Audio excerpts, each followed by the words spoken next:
ಇವತ್ತು ಶ್ರೀ ಶ್ರೀ ಸಚ್ಚಿದಾನಂದೇಂದ್ರ ಸರಸ್ವತಿ ಸ್ವಾಮಿಗಳವರಿಂದ ರಚಿತವಾದಂತಹ ಗ್ರಂಥಗಳ ಲೋಕಾರ್ಪಣೆ ಸಮಾರಂಭ ಈಗ ಆರಂಭವಾಗ್ತಾ ಇದೆ.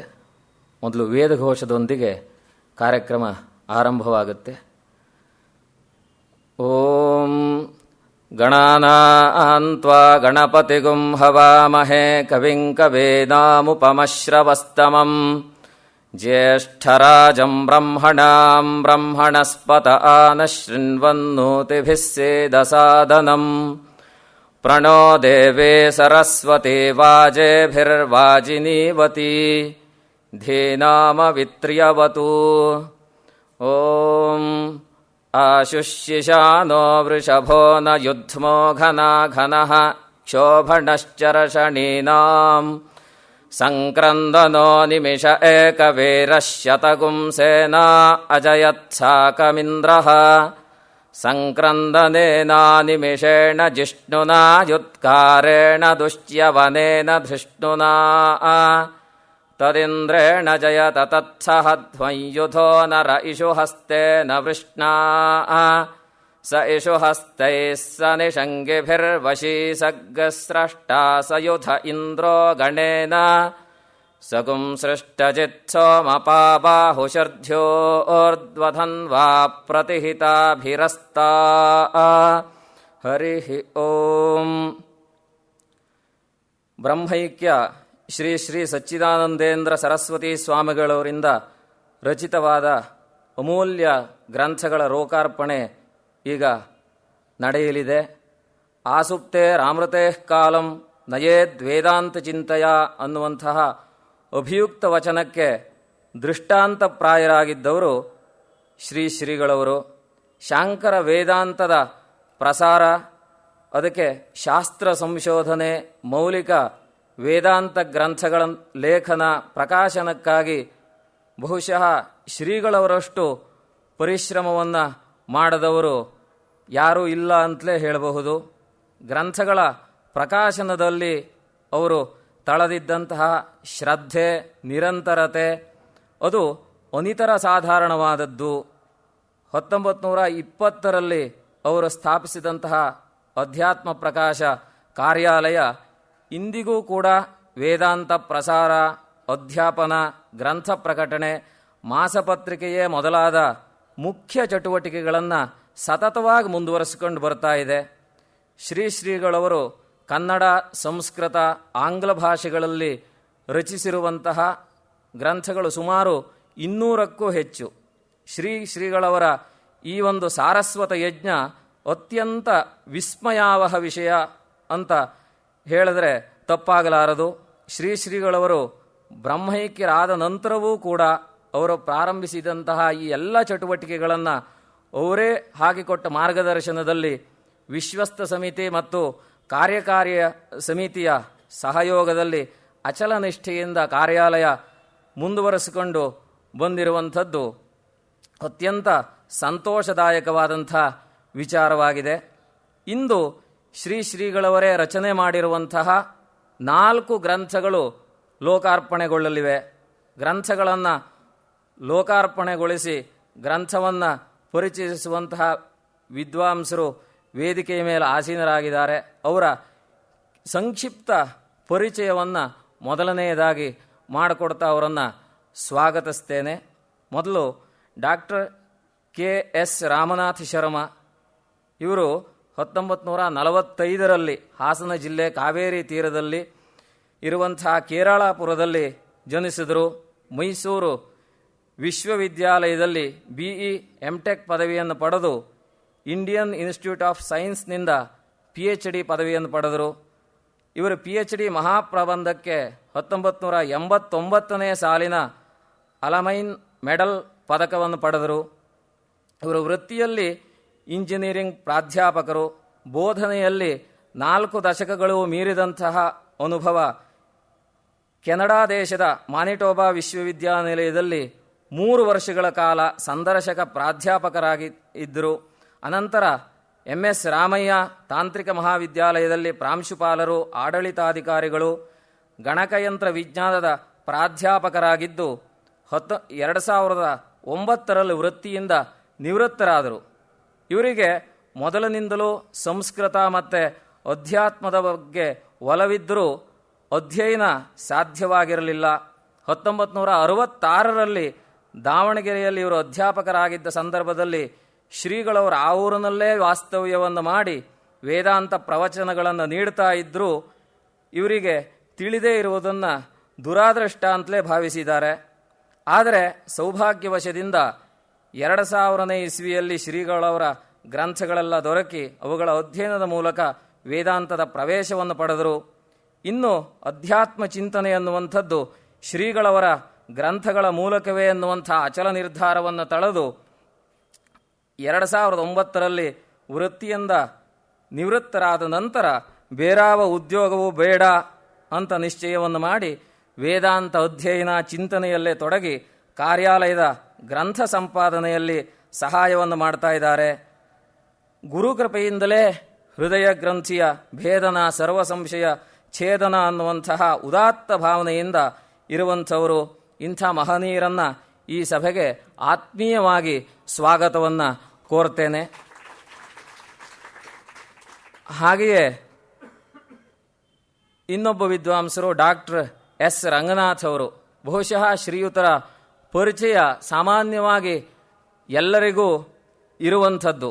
ಇವರು ತಮ್ಮ ವಿದ್ವತ್ ಪ್ರತಿಭೆಯಿಂದ ವೇದಶ್ರೀ ಇತ್ಯಾದಿ ಬಿರುದಾಂಕಿತರು, ಬಂಗಾರದ ಪದಕಗಳನ್ನು ಪಡೆದವರು, ಸಂಸ್ಕೃತದ ಜ್ಞಾನಪೀಠ ಪ್ರಶಸ್ತಿಯನ್ನು ಪಡೆದ ನಮ್ಮ ನಾಡಿನ ಶ್ರೇಷ್ಠ ವಿದ್ವಾಂಸರಲ್ಲಿ ಒಬ್ಬರಾಗಿದ್ದಾರೆ. ಇವರ Vachaspati Mishra to Indian philosophy ಎಂಬ ಪ್ರಬಂಧಕ್ಕೆ PhDಯನ್ನು ಪಡೆದರು. ಹಿಮಾಚಲ ವಿಶ್ವವಿದ್ಯಾಲಯದಲ್ಲಿ ಡಿಲಿಟ್ ಪುರಸ್ಕಾರವನ್ನು ಪಡೆದಿದ್ದಾರೆ. ಆಕ್ಸ್ಫರ್ಡ್, ಕ್ಯಾಂಬ್ರಿಡ್ಜ್ ಮುಂತಾದ ವಿಶ್ವವಿದ್ಯಾಲಯಗಳಲ್ಲಿ ಉಪನ್ಯಾಸಗಳನ್ನು ನೀಡಿದ್ದಾರೆ. 62 ಪುಸ್ತಕಗಳನ್ನು, 100 ಸಂಶೋಧನಾ ಪ್ರಬಂಧಗಳನ್ನು ಬರೆದಿದ್ದಾರೆ. ಈಗ ಸದ್ಯದಲ್ಲಿ NMKRV ಮಹಿಳಾ ಕಾಲೇಜಿನ ಸಂಸ್ಕೃತ ವಿಭಾಗದ ನಿರ್ದೇಶಕರಾಗಿ ಸೇವೆ ಸಲ್ಲಿಸ್ತಾ ಇದ್ದಾರೆ. ಇವರು ಮಾತು ಒಂಥರ ಕಾವ್ಯಾತ್ಮಕವಾಗಿ, ಆ ಕಾವ್ಯ ಈ ಪೌರಾತ್ಯ ಪಾಶ್ಚಾತ್ಯ ಎಲ್ಲ ಸಾಹಿತ್ಯ ಶಾಸ್ತ್ರಗಳನ್ನು ಒಳಗೊಂಡಂತಹ ಒಬ್ಬ ಅದ್ಭುತ ವಾಗ್ಮಿ ಅಂತ ಹೇಳಬಹುದು. ಅಂಥವರು ನಮ್ಮ ಈ ಒಂದು ಸಭೆಗೆ ಆಗಮಿಸಿದ್ದಕ್ಕೆ ಆತ್ಮೀಯವಾಗಿ ಅವರನ್ನು ಸ್ವಾಗತಿಸ್ತೇನೆ. ಇನ್ನು ನನ್ನ ಗುರುಗಳು ಅದ್ವಯಾನಂದೇಂದ್ರ ಸರಸ್ವತಿ ಸ್ವಾಮಿಗಳವರು. ಇವರು ಮುತ್ತೂರಿನ ಸಂಸ್ಕೃತ ಗ್ರಾಮದಲ್ಲಿ ಜನಿಸಿದವರು. ಬಾಲ್ಯದಲ್ಲಿಯೇ ತಂದೆಯವರಿಂದ ವೇದಾಧ್ಯಯನ ಮತ್ತು ಜ್ಯೋತಿಷ್ಯ ಪಾಠಗಳನ್ನು, ಅಣ್ಣನವರಾದ ಅಶ್ವತ್ಥನಾರಾಯಣ ಅವಧಾನಿಗಳಲ್ಲಿ ಸಂಸ್ಕೃತ ಮತ್ತು ಪ್ರಸ್ಥಾನತ್ರಯಗಳನ್ನು ಅಧ್ಯಯನವನ್ನು ಮಾಡಿದರು. ಆಮೇಲೆ ತಮ್ಮ ಅಧ್ಯಯನವೆಲ್ಲ ಮುಗಿದ ಮೇಲೆ ಸಂಪ್ರದಾಯಬದ್ಧವಾದಂಥ ಒಂದು ವೇದ ಪಾಠಶಾಲೆ ಅನ್ನುವಂಥದ್ದು ಅಗತ್ಯವಿದೆ ಅಂತ ಮತ್ತೂರಿನಲ್ಲಿಯೇ ವೇದಾಂತ ಸಂಸ್ಕೃತ ಪಾಠಶಾಲೆಯನ್ನು ತಮ್ಮ ಮನೆಯಲ್ಲಿಯೇ ಬಹುಶಃ 1984ರಲ್ಲಿ ಆರಂಭವನ್ನು ಮಾಡಿ ಆ ಪಾಠಶಾಲೆ ಇಂದಿಗೂ ಅಲ್ಲಿ ನಡೀತಾ ಇದೆ. ಹಾಗೆಯೇ 2003ರಲ್ಲಿ ಹೊಳೆನರಸೀಪುರದಲ್ಲಿ ಶ್ರೀಗಳವರು ಸ್ಥಾಪನೆ ಮಾಡಿದಂಥ ವೇದಾಂತ ವಿದ್ಯಾನಿಲಯ ಅನ್ನುವಂಥದ್ದು ನಿಂತೇ ಹೋಗಿದೆ, ಅದನ್ನು ಪುನಃ ಆರಂಭಿಸಬೇಕು ಅಂತ 2003ರಲ್ಲಿ ಆರಂಭವನ್ನು ಮಾಡಿ ಒಂದು 10 ಜನ ವೇದಾಂತ ಪ್ರಚಾರಕರಾದಂಥ ಶಿಷ್ಯರನ್ನು ತಯಾರನ್ನು ಮಾಡಿದ್ರು. 2009ರಲ್ಲಿ ಸನ್ಯಾಸವನ್ನು ಸ್ವೀಕಾರವನ್ನು ಮಾಡಿ ಅನಂತರ 2011ರಲ್ಲಿ ಬೆಂಗಳೂರಿನಲ್ಲಿ ಸಚ್ಚಿದಾನಂದ ಅದ್ವೈತ ಆಶ್ರಮವನ್ನು ಸ್ಥಾಪನೆಯನ್ನು ಮಾಡಿ ಮತ್ತು ಅಲ್ಲಿ ವೇದಾಂತ ಸಂಸ್ಕೃತ ಪಾಠಗಳನ್ನು ಈಗ ದಿನನಿತ್ಯ ನಡೆಸಿಕೊಂಡು ಬರ್ತಾ ಇದ್ದಾರೆ. ಅಲ್ಲಿ ಅನೇಕ ಜಿಜ್ಞಾಸುಗಳು ಈ ಶ್ರೀಗಳವರು ಏನು ಚಿಂತನೆಯನ್ನು ಮಾಡಿದ್ದಾರೆ ಆ ಚಿಂತನೆಯ ಮೂಲಕ ಅಧ್ಯಾತ್ಮ ವಿದ್ಯೆಯನ್ನು ಪಡೆದುಕೊಳ್ತಾ ಇದ್ದಾರೆ. ಇವರು ಸನ್ಯಾಸ ಜೀವನದ ಮೊದಲ ಉದ್ದೇಶ ವೇದಾಂತ ಚಿಂತನೆಯಲ್ಲಿಯೇ ಇರುವಂಥದ್ದು ಅನ್ನುವಂಥದ್ದು. ಅದು ಬೆಳಿಗ್ಗೆಯಿಂದ ಸಂಜೆ ತನಕನೂ ಅಲ್ಲಿ ನಡೀತಾ ಇರುವಂಥದ್ದು ವೇದಾಂತ ಚಿಂತನೆ ಬಿಟ್ಟರೆ ಇನ್ನೊಂದು ಅವರ ಆಶ್ರಮದಲ್ಲಿ ಇಲ್ಲವೇ ಇಲ್ಲ. ಇನ್ನು ನಮ್ಮ ಜೊತೆಗೆಲ್ಲ ಹೇಗಿದ್ರು ಅಂತಂದರೆ ಆಪಸ್ತಂಬರು ಒಂದು ಮಾತನ್ನು ಹೇಳ್ತಾರೆ, ಪಿತೃವತ್ ತೇಷು ವರ್ತೇತ ಅಂತ. ಅಂದರೆ ತಂದೆ ಮಗನ ಜೊತೆಗೆ ಹೇಗಿರ್ತಾನೋ ಹಾಗೆ ಗುರುಗಳಾದವರು ಶಿಷ್ಯರ ಜೊತೆಗಿರಬೇಕು ಅಂತ. ಅದಂತೂ ನಾನು 5 ವರ್ಷ ಅವರ ಜೊತೆಗಿದ್ದಾಗ ನಮ್ಮ ತಂದೆ ತಾಯಿಗಳನ್ನು ಬಿಟ್ಟು ನಾವಿದ್ದೇವೆ ಅನ್ನೋದೇ ಅನಿಸದೇ ಇರುವಂತೆ ನಮ್ಮನ್ನು ನೋಡಿಕೊಂಡು ಏನು ಬೇಕೋ ಅದನ್ನೆಲ್ಲವುದನ್ನು ಕೊಟ್ಟು ಚೆನ್ನಾಗಿ ವಿದ್ಯಾಭ್ಯಾಸವನ್ನು ಮಾಡಿದಂಥ ಗುರುಗಳು. ಅವರನ್ನು ಸಾಷ್ಟಾಂಗ ನಮಸ್ಕಾರ ಪೂರ್ವಕವಾಗಿ ಈ ಸಭೆಗೆ ಸ್ವಾಗತಿಸ್ತೇನೆ. ಹಾಗೆಯೇ ಈ ಒಂದು ಕಾರ್ಯಕ್ರಮಕ್ಕೆ ಆಗಮಿಸಿದಂತಹ ಎಲ್ಲ ಗುರುಬಂಧುಗಳನ್ನು ಆತ್ಮೀಯವಾಗಿ ಸ್ವಾಗತವನ್ನು ಮಾಡುತ್ತೇನೆ. ಇನ್ನು ಮುಂದೆ ಆ ಒಂದು ಗ್ರಂಥಗಳನ್ನು ಲೋಕಾರ್ಪಣೆಯನ್ನು ಮಾಡಬೇಕು ಅಂತ ಪ್ರಾರ್ಥನೆಯನ್ನು ಮಾಡ್ತೇನೆ. 3 ಜನ ಒಟ್ಟಿಗೆ.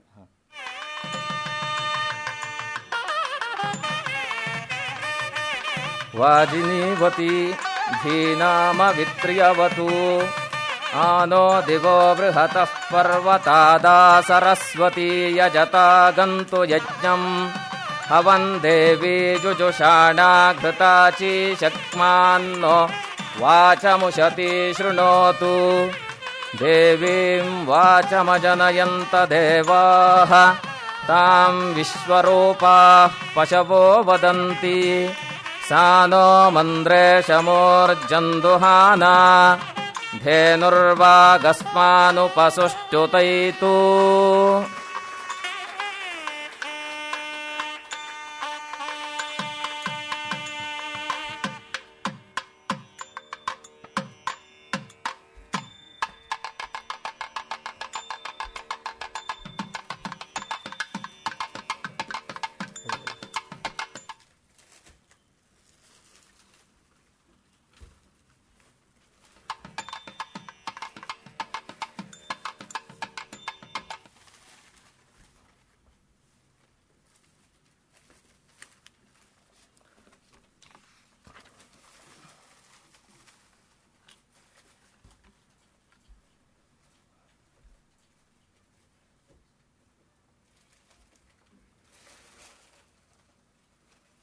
ಗ್ರಂಥಗಳ ಲೋಕಾರ್ಪಣೆ ನಡೆದಿದೆ.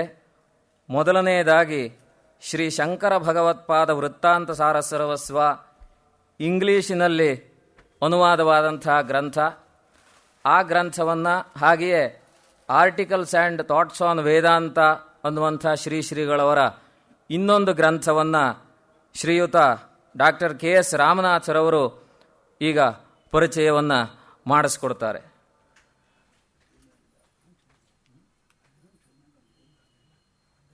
ಅರ್ಧ ಗಂಟೆ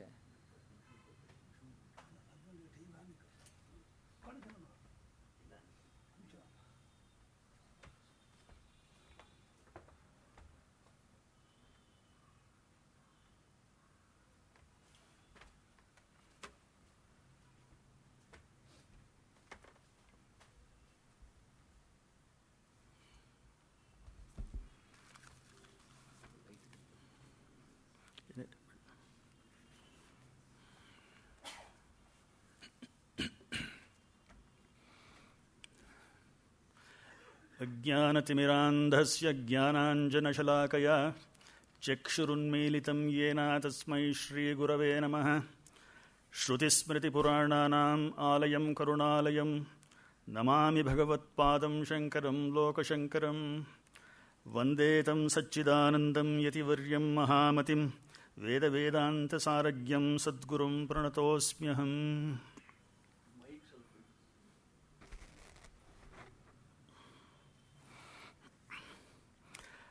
ಶ್ರೀ ಸಚ್ಚಿದಾನಂದೇಂದ್ರ ಸರಸ್ವತಿ ಸ್ವಾಮಿಗಳವರ 40ನೇ ವಾರ್ಷಿಕ ಆರಾಧನಾ ಸಪ್ತಾಹದ ಈ ಪವಿತ್ರ ಸಂದರ್ಭದಲ್ಲಿ ಅವರ ಅಮೋಘ ಸಂಶೋಧನಾ ಗ್ರಂಥವಾದ ಶಂಕರ ಭಗವತ್ಪಾದ ವೃತ್ತಾಂತ ಸಾರಸರಸ್ವ ಎಂಬ ಕನ್ನಡ ಗ್ರಂಥದ ಇಂಗ್ಲೀಷಿನ ಅನುವಾದವು ಲೋಕಾರ್ಪಣೆಯಾಗಿರತಕ್ಕಂಥದ್ದು ಆ ಸ್ವಾಮಿಗಳವರ ಒಂದು ಮಹಾಸಂಕಲ್ಪಕ್ಕೆ ಸೇವೆಯಾಗಿದೆ. ಈ ಕಾರ್ಯಕ್ಕಾಗಿ ಅಧ್ಯಾತ್ಮ ಪ್ರಕಾಶದ ಕಾರ್ಯಾಲಯದ ಅಧಿಕಾರಿಗಳು ನಮ್ಮೆಲ್ಲರ ಕೃತಜ್ಞತೆಗೂ ಪ್ರಶಂಸೆಗೂ ಪಾತ್ರನಾಗಿದ್ದಾರೆ. 12 ಶತಮಾನಗಳಷ್ಟು ಹಿಂದೆಯೇ ಶಂಕರ ಭಗವತ್ಪಾದರು ಅವತರಿಸಿ ಅನಾದಿ ಸಂಪ್ರದಾಯಾಗತವಾದ ವೇದಾಂತ ಪ್ರಕ್ರಿಯೆಯನ್ನು ತಿಳಿಸಿಕೊಟ್ಟು ಆ ಪ್ರಕ್ರಿಯೆಯ ಅಡಿಗಟ್ಟಿನಲ್ಲಿ ಅಮೋಘವಾದ ಪ್ರಸ್ಥಾನತ್ರಯ ಭಾಷ್ಯಗಳನ್ನು ರಚನೆ ಮಾಡಿ ಶಿಷ್ಯರಿಗೆ ಉಪದೇಶಿಸಿ ಜಿಜ್ಞಾಸುಗಳಿಗೆ ವೇದಾಂತದ ರಾಜಮಾರ್ಗವನ್ನು ಏರ್ಪಡಿಸಿಕೊಟ್ಟರು. ಹಾಗೆಯೇ 20ನೇ ಶತಮಾನದಲ್ಲಿ ಆ ರಾಜಮಾರ್ಗವು ಭಾಷ್ಯ ವಿರೋಧಿಗಳಾದ ಅನೇಕ ಪ್ರಕ್ರಿಯೆಗಳಿಂದ ದೂಷಿತವಾಗಿ ಬೆಳಕಿಲ್ಲದೆ ಜಿಜ್ಞಾಸುಗಳಿಗೆ ಮಾರ್ಗವೇ ಕಾಣದಂತೆ ಆಗಿದ್ದಾಗ ನಮ್ಮ ಶ್ರೀಗಳವರು ತಮ್ಮ ಅಮೋಘ ಭಾಷ್ಯಾನುವಾದಗಳಿಂದಲೂ ಅನೇಕ ಸ್ವತಂತ್ರ ಗ್ರಂಥಗಳಿಂದಲೂ ಆ ಮಾರ್ಗವನ್ನು ನಿಷ್ಕಂಟಕ ಮಾಡಿ ತಮ್ಮ ಜ್ಞಾನದ ಬೆಳಕಿನಿಂದ ಬೆಳಗಿದರು. ಆ ಕಾರಣದಿಂದಲೇ ಶ್ರೀಗಳವರು ಅನ್ವರ್ಥವಾಗಿ ಅಭಿನವ ಶಂಕರರು. 1960 ಸುಮಾರಿನಲ್ಲಿ ಅಷ್ಟು ಹೊತ್ತಿಗೆ ಅವರು ಎಲ್ಲ ಪ್ರಸ್ಥಾನತ್ರಯ ಭಾಷ್ಯಗಳನ್ನು ಅನುವಾದ ಮಾಡಿಯಾಗಿತ್ತು. ಅನೇಕ ಸ್ವತಂತ್ರ ಗ್ರಂಥಗಳನ್ನು ಸಂಸ್ಕೃತ, ಇಂಗ್ಲೀಷ್, ಕನ್ನಡ ಭಾಷೆಗಳಲ್ಲಿ ರಚನೆ ಮಾಡಿ ಆಗಿತ್ತು. ಶಂಕರ ಭಗವತ್ಪಾದರ ಜೀವನ ಚರಿತ್ರೆಯನ್ನು ಬರೆಯುತ್ತಾ ಅವರನ್ನು ಸ್ಮರಿಸಿಕೊಳ್ಳುವ ಭಾಗ್ಯವು ದೊರೆಯಿತು ಎಂದು ಸಂತೋಷಪಡುತ್ತಾ ಶಂಕರ ಭಗವತ್ಪಾದ ವೃತ್ತಾಂತ ಸರ್ವಸ್ವ ಗ್ರಂಥವನ್ನು ರಚನೆ ಮಾಡಲು ಹೊರಟ ಅವರಿಗೆ ಶೀಘ್ರವೇ ಮನವರಿಕೆಯಾಯಿತಂತೆ. ದುರದೃಷ್ಟವಶಾತ್ ಅವರ ನಿಜವಾದ ಚರಿತ್ರೆಯನ್ನು ಬರೆದಿರುವ ಒಂದು ಗ್ರಂಥವೂ ಲಭ್ಯವಿಲ್ಲ. ಅದು ಸಿಕ್ಕುವ ಆಶೆಯೂ ಇಲ್ಲ. ಶಂಕರ ವಿಜಯಗಳೆಂಬ ಕೆಲವು ಕಾವ್ಯಗಳು, ಅಲ್ಲಲ್ಲಿ ಆಚಾರ್ಯರಿಗೆ ಸಂಬಂಧಿಸಿದಂತೆ ಬರೆದಿರುವ ಕಟ್ಟುಕತೆಗಳ ಸಂಗ್ರಹ ಮತ್ತು ಈ ಗ್ರಂಥಗಳ ಆಧಾರದಿಂದ ಶ್ರೀ ಶಂಕರ ಭಗವತ್ಪಾದರು ಸ್ಥಾಪಿಸಿರುವ ಮಠಗಳು ಎಂಬ ಹೆಸರಿನ ಸಂಸ್ಥೆಯವರು ಬರೆಯಿಸಿ ಇಟ್ಟುಕೊಂಡಿರುವ ವಿಚಾರಗಳ ಆಧಾರಗಳು, ಈಚಿನ ಗ್ರಂಥ ವಿಮರ್ಶಕರು ಐತಿಹಾಸಿಕ ದೃಷ್ಟಿಯಿಂದ ಬರೆದಿರುವ ಗ್ರಂಥಗಳು, ಇಷ್ಟಲ್ಲದೆ ಮತ್ತೆ ಯಾವ ಸಾಮಗ್ರಿಯೂ ನಮಗೆ ಸಿಕ್ಕಿಲ್ಲ ಎಂದು ಶ್ರೀಗಳವರು ಬರೆದಿದ್ದಾರೆ. ಐತಿಹಾಸಿಕ ದೃಷ್ಟಿಯಿಂದ ಬರೆದವರು ಸಹ ಬಲುಮಟ್ಟಿಗೆ ಒಂದೊಂದು ಮಠದ ಶಿಷ್ಯರೇ ಆಗಿದ್ದರಿಂದ ವಿಷಯ ವಿವೇಚನೆಯನ್ನು ತಮ್ಮ ತಮ್ಮ ಮಠಗಳ ಅಭಿನಿವೇಶಪೂರ್ವಕವಾಗಿಯೇ ಬರೆದಿರುತ್ತಾರೆ. ಕೆಲವರು ನಿಷ್ಪಕ್ಷಪಾತವಾಗಿ ಬರೆದಿದ್ದರೂ ಸರಿಯಾದ ಸಾಮಗ್ರಿಯ ಅಭಾವದಿಂದ ನಿಸ್ಸಹಾಯಕರಾಗಿ ತಮಗೆ ತಿಳಿದಷ್ಟನ್ನು ಮಾತ್ರ ಸಂಗ್ರಹಿಸಿರುತ್ತಾರೆ ಎಂದು ಶ್ರೀಗಳವರು ಬರೆದಿದ್ದಾರೆ. ಇಂತಹ ಪರಿಸ್ಥಿತಿಯಲ್ಲಿ ಶ್ರೀಗಳವರ ನಿಶಿತ ಮತಿಗೆ ತೋರಿದ ವಿಷಯವೇನೆಂದರೆ, ಪ್ರಸ್ಥಾನತ್ರಯ ಭಾಷ್ಯಗಳು ಆಚಾರ್ಯರೇ ಬರೆದ ಗ್ರಂಥಗಳೆಂಬುದು ನಿರ್ವಿವಾದವಾಗಿದೆ, ಸರ್ವಸಮ್ಮತವಾಗಿದೆ. ನಿಜವಾದ ಅರ್ಥದಲ್ಲಿ ಅವರ ಚರಿತ್ರೆ ಎಂದರೆ ಅವರ ಭಾಷ್ಯ ಗ್ರಂಥಗಳೇ. ಆ ಗ್ರಂಥಗಳಲ್ಲಿರುವ ಉದಾತ್ತವಾದ ಅಭಿಪ್ರಾಯಗಳಿಂದಲೇ ಅವರ ಶಂಕರ ಭಗವತ್ಪಾದರ ಉಚ್ಚ ಸ್ಥಾನವನ್ನು ನಿರ್ಣಯಿಸಿ ಅವರ ಭಾಷ್ಯ ಗ್ರಂಥಗಳ ಪಠನ, ಮನನ ಇವುಗಳಿದ್ದಲೇ ಆ ಜಗದ್ಗುರುಗಳನ್ನು ಆರಾಧಿಸಬೇಕು ಎಂಬುದು.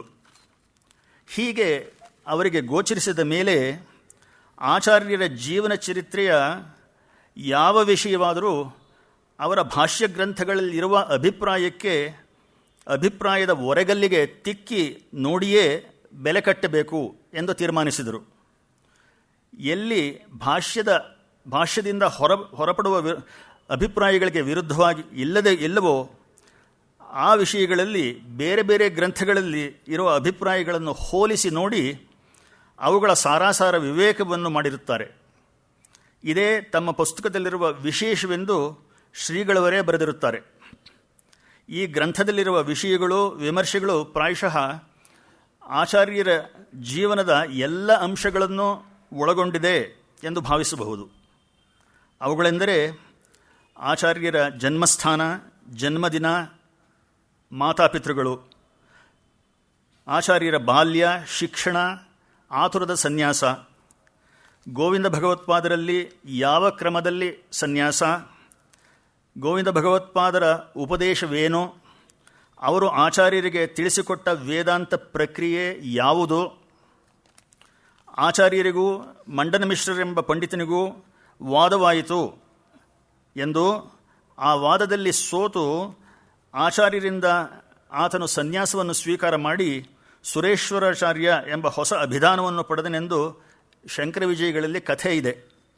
ಈ ಕಥೆಯನ್ನು ನಿಜವೆಂದು ನಂಬಬಹುದೇ? ಈ ಮಂಡನ ಮಿಶ್ರನು ಯಾರೋ? ಬ್ರಹ್ಮಸಿದ್ಧಿಕಾರನಾದ ಮಂಡನ ಮಿಶ್ರನೇ. ಮತ್ತೆ ಆಚಾರ್ಯರಿಗೆ ಯೋಗಶಾಸ್ತ್ರದ ಹಾಗೂ ತಂತ್ರಶಾಸ್ತ್ರದ ಪರಿಣತಿ ಇತ್ತೇ? ಈ ಭಾಗಗಳಲ್ಲಿ ಅವರ ಗುರುಗಳು ಯಾರು? ಕನಕವೃಷ್ಟಿ, ನರ್ಮದಾ ನದಿಯ ಪ್ರವಾಹವನ್ನು ಕಮಂಡಲುವಿನಲ್ಲಿ ಹಿಡಿದಿಟ್ಟಿದ್ದು, ಆಕಾಶ ಮಾರ್ಗದಲ್ಲಿ ಪ್ರಯಾಣ, ಪರಕಾಯ ಪ್ರವೇಶ ಇತ್ಯಾದಿ ಸಿದ್ಧಿಗಳು ಆಚಾರ್ಯರಿಗೆ ಇದ್ದವೇ? ಅಮರುಕನೆಂಬ ರಾಜನ ದೇಹವನ್ನು ಪ್ರವೇಶಿಸಿ ಇರುವುದು ವೇದಾಂತಕ್ಕೆ ಅನುಗುಣವಾದ ವಿಷಯವೇ? ಪ್ರವೇಶ ಮಾಡಿದ್ದ ಸಂದರ್ಭದಲ್ಲಿ ಅವರ ನಡೆನುಡಿಗಳನ್ನು ಎಂದು ಶಂಕರ ವಿಜಯಗಳಲ್ಲಿ ಚಿತ್ರಿತವಾಗಿರುವ ವಿಷಯಗಳು ಆಚಾರ್ಯರಂಥ ಮಹೋನ್ನತ ಜ್ಞಾನಿಗಳ ಗೌರವಕ್ಕೆ ತಕ್ಕದ್ದಾಗಿದೆಯೇ? ಆಚಾರ್ಯರ ಗ್ರಂಥಗಳು ಯಾವುವು? ಪ್ರಸ್ಥಾನತ್ರಯ ಭಾಷ್ಯಗಳು ಮಾತ್ರವೇ? ಉಪದೇಶ ಸಾಹಸ್ರಿ, ವಿವೇಕ ಚೂಡಾಮಣಿ ಮುಂತಾದ ಅನೇಕ ಪ್ರಕರಣ ಗ್ರಂಥಗಳು, ಸೌಂದರ್ಯಲಹರಿ, ಶಿವ ವಿಷ್ಣು ಭುಜಂಗ ಪ್ರಯಾತವೇ ಮುಂತಾದ ಹಲವಾರು ಸ್ತೋತ್ರಗಳು ಇವೆಲ್ಲ ಆಚಾರ್ಯರಿಂದ ರಚಿತವಾದವುಗಳೇ? ಆಚಾರ್ಯರ ಶಿಷ್ಯರುಗಳು ಯಾರು? ವಾರ್ತಿಕಕಾರರಾದ ಸುರೇಶ್ವರಾಚಾರ್ಯರು, ಪಂಚಪಾದಿಕಾಕಾರರಾದ ಪದ್ಮಪಾದರು ಒಬ್ಬರೇ ಆಚಾರ್ಯರ ಶಿಷ್ಯರೇ? ಅವರ ಶಿಷ್ಯರುಗಳ ಕೃತಿಗಳು ಯಾವುವು? ಆಚಾರ್ಯರ ಅದ್ವೈತ ಸಿದ್ಧಾಂತದ ರೂಪುರೇಖೆಗಳೇನು? ವ್ಯಾಖ್ಯಾನ ಪ್ರಸ್ಥಾನಗಳು ಯಾವ ಮುಖ್ಯಾಂಶಗಳಲ್ಲಿ ಭಾಷ್ಯ ವಿರೋಧಿಯಾಗಿವೆ? ವಾರ್ತಿಕ ಪ್ರಸ್ಥಾನವು ಹೇಗೆ ಭಾಷ್ಯ ಪ್ರಸ್ಥಾನಕ್ಕೆ ಅನುಗುಣವಾಗಿದೆ? ಆಚಾರ್ಯರ ದಿಗ್ವಿಜಯ, ಆಚಾರ್ಯರು ಸ್ಥಾಪಿಸಿದ ಮಠಗಳು, ಮಠಾಮ್ನಾಯಗಳು, ಸಮಾಜ ಸುಧಾರಣೆ, ಷಣ್ಮತ ಸ್ಥಾಪನೆ ಮುಂತಾದ ಲೋಕೋಪಕಾರ. ಪರಿಶಿಷ್ಟ ಭಾಗದಲ್ಲಿ ಶಂಕರರನ್ನು ಪರಾಮರ್ಶಿಸುವ ಅನೇಕ ಪುರಾಣದ ಭಾಗಗಳು, ಪರಮತದವರ ಅಭಿಪ್ರಾಯಗಳು, ಶಂಕರ ವಿಜಯಗಳ ಪಾಠಗಳು, ಅವರ ಚರಿತ್ರೆಗೆ ಸಂಬಂಧಿಸಿದಂತೆ ಇರುವ ಕನಕಲಕ್ಷ್ಮೀ ಸ್ತವ, ಲಕ್ಷ್ಮೀ ನರಸಿಂಹ ಕರಾವಲಂಬನ ಸ್ತೋತ್ರ, ಶಿವ ವಿಷ್ಣು ಭುಜಂಗ ಪ್ರಯಾತ ಮೊದಲಾದ ಸ್ತೋತ್ರಗಳು, ಮಠಾಮ್ನಾಯಗಳು ಮತ್ತು ಗುರು ಪರಂಪರೆಯ ಪಟ್ಟಿಗಳು, ಅಧೀನ ಮಠಗಳು. ಒಟ್ಟಿನಲ್ಲಿ ಈ ಪುಸ್ತಕದ ಹರಹನ್ನು, ಆಳವನ್ನು ಗಮನಿಸಿದಾಗ ಶ್ರೀಗಳವರ ಅಗಾಧವಾದ ಪಾಂಡಿತ್ಯವೋ, ಸಂಶೋಧನಾ ಚತುರತೆಯೋ, ಕರ್ತೃತ್ವ ಶಕ್ತಿಯೋ, ಪ್ರಾಮಾಣಿಕತೆಯೋ, ಆಚಾರ್ಯರ ಬಗ್ಗೆ, ಶಂಕರ ಭಗವತ್ಪಾದರ ಬಗ್ಗೆ ಶ್ರೀಗಳವರಿಗೆ ಇರುವ ಅತ್ಯಂತ ಗೌರವವೂ ಭಕ್ತಿಯೂ ಗೋಚರವಾಗಿ ಓದುಗರಿಗೆ ಅತ್ಯಂತ ವಿಸ್ಮಯವಾಗದೇ ಇರುವುದು. 50ಕ್ಕೂ ಮೀರಿ ಆಕರ ಗ್ರಂಥಗಳು, ಮಾಧವೀಯ ಶಂಕರ ವಿಜಯ, ಚಿದ್ವಿಲಾಸೀಯ, ವ್ಯಾಸಾಚಲೀಯ, ಆನಂದಗಿರಿಯ, ಅನಂತಾನಂದಗಿರಿಯ, ಅನೇಕ ಪುರಾಣಗಳು ಇತ್ಯಾದಿ ಗ್ರಂಥಗಳನ್ನು ಸಂಶೋಧಿಸಿ ಅವುಗಳ ಸಾರಾಸಾರವನ್ನು ಪ್ರಸ್ಥಾನತ್ರಯ ಭಾಷ್ಯಗಳ ಇಂದ ಹೊರಪಡುವ ಅಭಿಪ್ರಾಯಗಳಿಗೆ ಹೋಲಿಸಿ ನೋಡಿ ಅವುಗಳನ್ನು ಈ ಪುಸ್ತಕದಲ್ಲಿ ಬೆಲೆ ಕಟ್ಟಿದ್ದಾರೆ. ಆಚಾರ್ಯರ ಜೀವನ ಚರಿತ್ರೆಯ ಅನೇಕ ವಿಷಯಗಳನ್ನು ಶಂಕರ ವಿಜಯಗಳಲ್ಲಿ ಹೇಳಿರುವಂತೆ ನಂಬುವುದು ಕಷ್ಟವೆಂದು ಪ್ರಸ್ಥಾನತ್ರಯ ಭಾಷ್ಯಗಳ ಆಧಾರದಿಂದ ಶ್ರೀಗಳವರು ಈ ಗ್ರಂಥದಲ್ಲಿ ತಿಳಿಸಿಕೊಟ್ಟಿದ್ದಾರೆ. ಅಂತಹ ಅನೇಕ ವಿಷಯಗಳಲ್ಲಿ ಒಂದನ್ನು ಸ್ವಲ್ಪ ಮಟ್ಟಿಗೆ ಮಾತ್ರ ನೋಡೋಣ. ಶಂಕರ ವಿಜಯಗಳ ಪ್ರಕಾರ ಪದ್ಮಪಾದನೆಂಬುವರು ದಕ್ಷಿಣ ದೇಶದವರು. ಆಚಾರ್ಯರು ಕಾಶಿಯಲ್ಲಿದ್ದಾಗ ಅವರಲ್ಲಿಗೆ ಬಂದು ಶಿಷ್ಯರಾದರು. ಇವರು ಆಚಾರ್ಯರಿಂದ ಪ್ರಸ್ಥಾನತ್ರಯ ಭಾಷ್ಯಗಳನ್ನು ಕಲಿತರು. ಆಚಾರ್ಯರ ಬಗ್ಗೆ ಇವರಿಗೆ ಪರಮಭಕ್ತಿ, ಗೌರವ, ಶ್ರದ್ಧೆ. ಆಚಾರ್ಯರಿಗೂ ಇವರು ಅತ್ಯಂತ ಪ್ರೀತಿಗೆ ಪಾತ್ರರಾದವರು. ಪದ್ಮಪಾದರು ಆಚಾರ್ಯರ ಆದೇಶದಂತೆ ಅವರ ಸೂತ್ರಭಾಷ್ಯಕ್ಕೆ ಪಂಚಪಾದಿ ಮತ್ತು ವೃತ್ತಿ ಎಂಬ 2 ಭಾಗಗಳ ಟೀಕೆಗಳನ್ನು ಬರೆದು ಸೂತ್ರಭಾಷ್ಯದ ಅಭಿಪ್ರಾಯಗಳನ್ನು ವಿಶದಗೊಳಿಸುತ್ತಾರೆ. ಆಚಾರ್ಯರು ಶಿಷ್ಯನಿಂದ ಈ ಗ್ರಂಥಗಳನ್ನು ಓದಿಸಿ ಕೇಳಿ ತಮ್ಮ ಸಮ್ಮತಿಯನ್ನು, ಸಂತೋಷವನ್ನು ಸೂಚಿಸುತ್ತಾರೆ. ಮುಂದೆ ಪದ್ಮಪಾದರು ದಕ್ಷಿಣ ದೇಶಕ್ಕೆ ಯಾತ್ರೆಗಾಗಿ ಬಂದಾಗ ದಾರಿಯಲ್ಲಿ ತಮ್ಮ ಸೋದರ ಮಾವನ ಕೈಯಲ್ಲಿ ಆ ಗ್ರಂಥದ ಹಸ್ತಪ್ರತಿಯನ್ನು ಕೊಟ್ಟು ತಮ್ಮ ಯಾತ್ರೆಯನ್ನು ಮುಂದುವರಿಸುತ್ತಾರೆ. ಈ ಸೋದರ ಮಾವನು ಆ ಗ್ರಂಥವನ್ನು ಓದಿ ನೋಡಿ ಅದರಲ್ಲಿ ತಮಗೆ ಅತ್ಯಂತ ಆದರವಿದ್ದ ಪ್ರಾಭಾಕರರ ಮೀಮಾಂಸಾ ಮತವನ್ನು ಖಂಡಿಸಿರುವುದನ್ನು ನೋಡಿ ಆತಂಕಪಟ್ಟುಕೊಳ್ಳುತ್ತಾರೆ. ಪದ್ಮಪಾದರ ಹಸ್ತಪ್ರತಿಯನ್ನು ಬೇರೆಯ ಒಂದು ಮನೆಯಲ್ಲಿಟ್ಟು ರಾತ್ರಿಯ ವೇಳೆ ಆ ಮನೆಗೆ ಬೆಂಕಿ ಹತ್ತುವಂತೆ ಏರ್ಪಾಡು ಮಾಡಿ ಆ ಹಸ್ತಪ್ರತಿಯನ್ನು ನಾಶಪಡಿಸುತ್ತಾರೆ. ಪದ್ಮಪಾದರು ಹಿಂತಿರುಗಿ ಬಂದು ವಿಷಯ ತಿಳಿದು ಅತ್ಯಂತ ದುಃಖಿತರಾಗುತ್ತಾರೆ. ಮುಂದೆ ಆಚಾರ್ಯರನ್ನು ಕೇರಳ ದೇಶದಲ್ಲಿ ಭೇಟಿಯಾದಾಗ ಆಚಾರ್ಯರು ಅವರಿಗೆ ಸಾಂತ್ವನ ನೀಡುತ್ತಾರೆ ಮತ್ತು ತಾವು ಹಿಂದೆ ಓದಿಸಿ ಕೇಳಿದ್ದ ಶಿಷ್ಯನ ಗ್ರಂಥದ ಪಂಚಪಾದಿ ಎಂಬ ಭಾಗವನ್ನು ತಮ್ಮ ಸ್ಮರಣಶಕ್ತಿಯಿಂದ ಮತ್ತೆ ಶಿಷ್ಯನ ಕೈಯಲ್ಲಿ ಬರೆಸುತ್ತಾರೆ. ಇದು ಶಂಕರ ವಿಜಯಗಳ ಕಥೆ. ಇದರಿಂದ ವ್ಯಕ್ತವಾಗುವ ಅಂಶವೆಂದರೆ ಈಗ್ಗೆ ಪ್ರಚಲಿತವಿರುವ ಪಂಚಪಾದಿಕ ಎಂಬ ಗ್ರಂಥವು ಆಚಾರ್ಯರ ಅತ್ಯಂತ ಪ್ರೀತಿಗೆ ಪಾತ್ರರಾದ ಪದ್ಮಪಾದರೆಂಬ ಶಿಷ್ಯನಿಂದ ರಚಿತವಾದ ಸೂತ್ರಭಾಷ್ಯದ ಟೀಕೆಯೆಂದು, ಆ ಗ್ರಂಥದಲ್ಲಿ ಆಚಾರ್ಯರ ಸೂತ್ರಭಾಷ್ಯದ ಅಭಿಪ್ರಾಯವನ್ನು ಅತ್ಯಂತ ಸಮರ್ಪಕವಾಗಿ ವಿಶದ ಮಾಡಲ್ಪಟ್ಟಿದ್ದು ಅದಕ್ಕೆ ಆಚಾರ್ಯರ ಸಮ್ಮತಿ ಇತ್ತೆಂದು ಆಗುತ್ತದೆ. ಈ ಕಥೆಯ ತಥ್ಯತೆಯನ್ನು ಶ್ರೀಗಳವರು ಪ್ರಶ್ನಿಸುತ್ತಾರೆ. ನಮ್ಮ ಶ್ರೀಗಳವರು ಕಳೆದ ಶತಮಾನದಲ್ಲಿ ಶಂಕರರ ಅದ್ವೈತ ವೇದಾಂತದ ಅಧಿಕೃತ ವಕ್ತಾರರಾಗಿದ್ದವರು. ಪ್ರಸ್ಥಾನತ್ರಯ ಭಾಷ್ಯಗಳನ್ನೆಲ್ಲ ಕನ್ನಡ ಭಾಷೆಗೆ ಅನುವಾದಿಸಿದ್ದೇ ಅಲ್ಲದೆ ಸ್ವತಂತ್ರವಾಗಿ ಮೇರು ಸದೃಶವಾದ ಮೂಲಾವಿದ್ಯಾನಿರಾಸವೇ ಮುಂತಾದ ಅನೇಕ ಸಂಸ್ಕೃತ ಹಾಗೂ ಕನ್ನಡ ಗ್ರಂಥಗಳನ್ನು ರಚಿಸಿದವರು. ಅವರ ನಿಶ್ಚಿತ ಅಭಿಪ್ರಾಯದಂತೆ ಪಂಚಪಾದಿಕೆಯಲ್ಲಿ ಆಚಾರ್ಯರ ಸೂತ್ರಭಾಷ್ಯದ ಪ್ರಕ್ರಿಯೆಗಳಿಗೆ ಅತ್ಯಂತ ವಿರುದ್ಧವಾದ ಅವಿದ್ಯಾಶಕ್ತಿ ಎಂಬ ಅಭಿಪ್ರಾಯಗಳು ಇವೆ.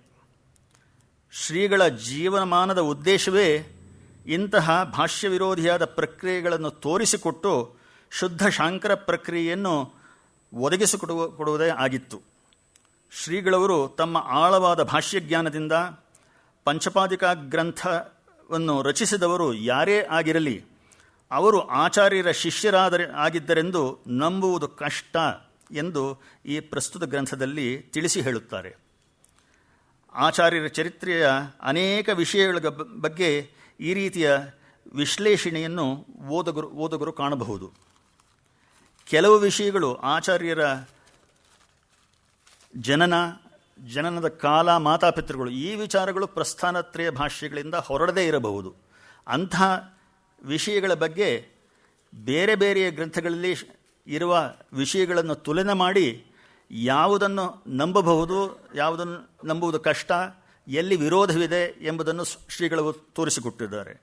ಆದರೆ ನಾನು ಮುಂಚೆಯೇ ತಿಳಿಸಿದ ಅನೇಕ ಪ್ರಮುಖವಾದ ವಿಷಯಗಳ ಬಗ್ಗೆ ಪ್ರಸ್ಥಾನತ್ರಯ ಭಾಷ್ಯಗಳಲ್ಲಿಯೇ ಇರುವ ಅಭಿಪ್ರಾಯಗಳಿಗೆ ಅತ್ಯಂತ ವಿರುದ್ಧವಾಗಿ ತೋರುವಂತೆ ಅವರ ಜೀವನವು ಚಿತ್ರಿತವಾಗಿದ್ದರೆ ಅದನ್ನು ನಿರ್ಭಯವಾಗಿ ಸ್ವಾಮಿಗಳು ಪ್ರಶ್ನೆಯನ್ನು ಮಾಡಿ ಅದಕ್ಕೆ ತಮ್ಮ ಅಸಮ್ಮತಿಯನ್ನು ಸೂಚಿಸುತ್ತಾರೆ. ಕಡೆಯದಾಗಿ ಶ್ರೀಗಳವರ ಕನ್ನಡ ಗ್ರಂಥದ ಅನುವಾದದ ಬಗ್ಗೆ. ಅನೇಕ ವರ್ಷಗಳ ಹಿಂದೆಯೇ ಈ ಕನ್ನಡದ ಗ್ರಂಥವು ಇಂಗ್ಲೀಷಿಗೆ ಅನುವಾದವಾದರೆ ಈ ದೇಶದಲ್ಲೂ ವಿದೇಶದಲ್ಲೂ ಅತ್ಯಂತ ಉಪಯುಕ್ತವಾದ ಗ್ರಂಥವಾಗುತ್ತದೆ ಎಂದು ಅನೇಕರಿಗೆ ಅನಿಸಿತ್ತು. ಶ್ರೀಗಳ ಗ್ರಂಥದಂತೆ ಹೊಸ ದೃಷ್ಟಿಕೋನದಿಂದ ಬರೆದಿರುವ ಪುಸ್ತಕ ಬೇರೆ ಯಾವ ಭಾಷೆಯಲ್ಲಿಯೂ ಇರುವ ಹಾಗೆ ಕಾಣುತ್ತಿಲ್ಲ. ಸುಮಾರು 2008-2009ರಲ್ಲಿ ಶ್ರೀ ಡಾಕ್ಟರ್ ರಾಮಚಂದ್ರ ಸ್ವಾಮಿ ಅವರು ಈ ಪುಸ್ತಕವನ್ನು ಇಂಗ್ಲೀಷಿಗೆ ಅನುವಾದಿಸಿ ಕಂಪ್ಯೂಟರ್ನಲ್ಲಿ ತಾವೇ ಟೈಪ್ ಮಾಡಿ ಅದನ್ನು ಪ್ರಕಟಿಸುವ ಕೃಪೆಗಾಗಿ ಅಧ್ಯಾತ್ಮ ಪ್ರಕಾಶ ಕಾರ್ಯಾಲಯಕ್ಕೆ ಕಳುಹಿಸಿಕೊಟ್ಟರು. ಆ ಕರಡು ಪ್ರತಿಯನ್ನು ಕಾರ್ಯಾಲಯದವರು ನನಗೆ ಕಳುಹಿಸಿ ಇದನ್ನು ಸೂಕ್ತ ಬದಲಾವಣೆಗಳನ್ನು ಮಾಡಿ ಪ್ರಕಟಿಸಲು ಸಿದ್ಧ ಮಾಡಲು ಕೇಳಿದರು. ಶ್ರೀಗಳವರ ಕನ್ನಡ ಭಾಷೆಯು ವಾಕ್ಯರಚನಾ ಕ್ರಮವೂ ನುಡಿಗಟ್ಟುಗಳು ಸ್ವಲ್ಪ ಹಳೆಯ ತಲೆಮಾರಿನವು. ಈ ಗ್ರಂಥದಲ್ಲಿ ವೇದಾಂತದ ಅನೇಕ ಪಾರಿಭಾಷಿಕ ಶಬ್ದಗಳಿದ್ದು ಭಾಷ್ಯವಾಕ್ಯಗಳ ಹಾಗೂ ಅನೇಕ ಶ್ಲೋಕಗಳ ಅನುವಾದವು ತುಂಬಿದೆ. ಇಂತಹ ಗ್ರಂಥವನ್ನು ಅನುವಾದಿಸಲು ಹಾಗೂ ಸಂಪಾದಿಸಲು ಕನ್ನಡ, ಇಂಗ್ಲೀಷ್, ಸಂಸ್ಕೃತ ಭಾಷೆಗಳಲ್ಲಿ ತಕ್ಕ ಪರಿಣತಿಯು, ವೇದಾಂತ ವಿಷಯಗಳಲ್ಲಿ ಪರಿಶ್ರಮವೂ ಅತ್ಯಗತ್ಯ. ಸುಮಾರು 600 ಪುಟಗಳು ಇರುವ ಈ ಗ್ರಂಥದ ಅನುವಾದವನ್ನು ಅತ್ಯಂತ ಶ್ರದ್ಧೆಯಿಂದ ಶ್ರೀಗಳ ಸೇವೆಯನ್ನೇ ಗುರಿಯಾಗಿಟ್ಟುಕೊಂಡು ಮಾಡಿದ್ದ ರಾಮಚಂದ್ರ ಸ್ವಾಮಿಯವರು ದೈವವಶಾತ್ ಅನಾರೋಗ್ಯದಿಂದ ಇಹಲೋಕವನ್ನು ತ್ಯಜಿಸಿದರು. ಕರಡು ಪ್ರತಿಯನ್ನು ಪರಿಶೋಧಿಸುವ, ಅದನ್ನು ಸಂಸ್ಕರಿಸುವ ಗುರುತರ ಕೆಲಸವನ್ನು ಅವರ ಸಹಕಾರವಿಲ್ಲದೆಯೇ ಮುಂದುವರೆಸಬೇಕಾಯಿತು. ಅದನ್ನು ಯಥಾಮತಿ ಮಾಡಿದ್ದಾಗಿದೆ. ಶ್ರೀಗಳವರು ಕನ್ನಡ ಭಾಷೆಗೆ ಅನುವಾದಿಸಿದ್ದ ಭಾಷ್ಯವಾಕ್ಯಗಳನ್ನು, ಅನೇಕ ಶ್ಲೋಕಗಳ ಅರ್ಥವನ್ನು ಇಂಗ್ಲೀಷಿಗೆ ಭಾಷಾಂತರಿಸಲಾಗಿದೆ. ವ್ಯಕ್ತಿಗಳ, ದೇಶಗಳ, ಗ್ರಂಥಗಳ ಹೆಸರುಗಳನ್ನು ಇಂಗ್ಲೀಷಿಗೆ ಲಿಪ್ಯಂತರ ಮಾಡಿ ಟ್ರಾನ್ಸ್ಲಿಟರೇಷನ್, ಉಚ್ಚಾರಣೆಯ ಸೌಕರ್ಯವನ್ನು ಡಯಾಕ್ರಿಟಿಕ್ ಮಾರ್ಕ್ಸ್ ಇವುಗಳನ್ನು ಕೊಟ್ಟು ಒದಗಿಸಿ ಕೊಡಲಾಗಿದೆ. ಹೆಚ್ಚು ಕಡಿಮೆ ಎಲ್ಲ ಸಂಸ್ಕೃತ ವಾಕ್ಯಗಳನ್ನು ಸ್ತೋತ್ರಗಳನ್ನು ದೇವನಾಗರಿ ಲಿಪಿಯಲ್ಲಿಯೇ ಕೊಡಲಾಗಿದೆ.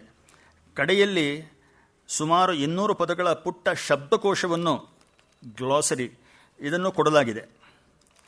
ಈ ಗ್ರಂಥವನ್ನು ಇಂಗ್ಲೀಷು ಬಲ್ಲವರು, ಕನ್ನಡವನ್ನು ಬಲ್ಲವರೂ ಸಹ ಇಂಗ್ಲೀಷು ಬರುವಂತಿದ್ದರೆ ಓದಿ ಆಚಾರ್ಯರ ಚರಿತ್ರೆಯನ್ನು ಸರಿಯಾಗಿ ಅರ್ಥೈಸಿಕೊಳ್ಳುವುದೇ ಅಲ್ಲದೆ ಭಾಷ್ಯ ಹಾಗೂ ವ್ಯಾಖ್ಯಾನ ಪ್ರಸ್ಥಾನಗಳ ರೂಪುರೇಖೆಗಳನ್ನು ತಿಳಿದುಕೊಳ್ಳುವ ಪ್ರಯೋಜನವನ್ನು ಈ ಗ್ರಂಥದ ಮೂಲಕ ಪಡೆಯಲಿ ಎಂದು ನಮ್ಮ ಆಶಯ.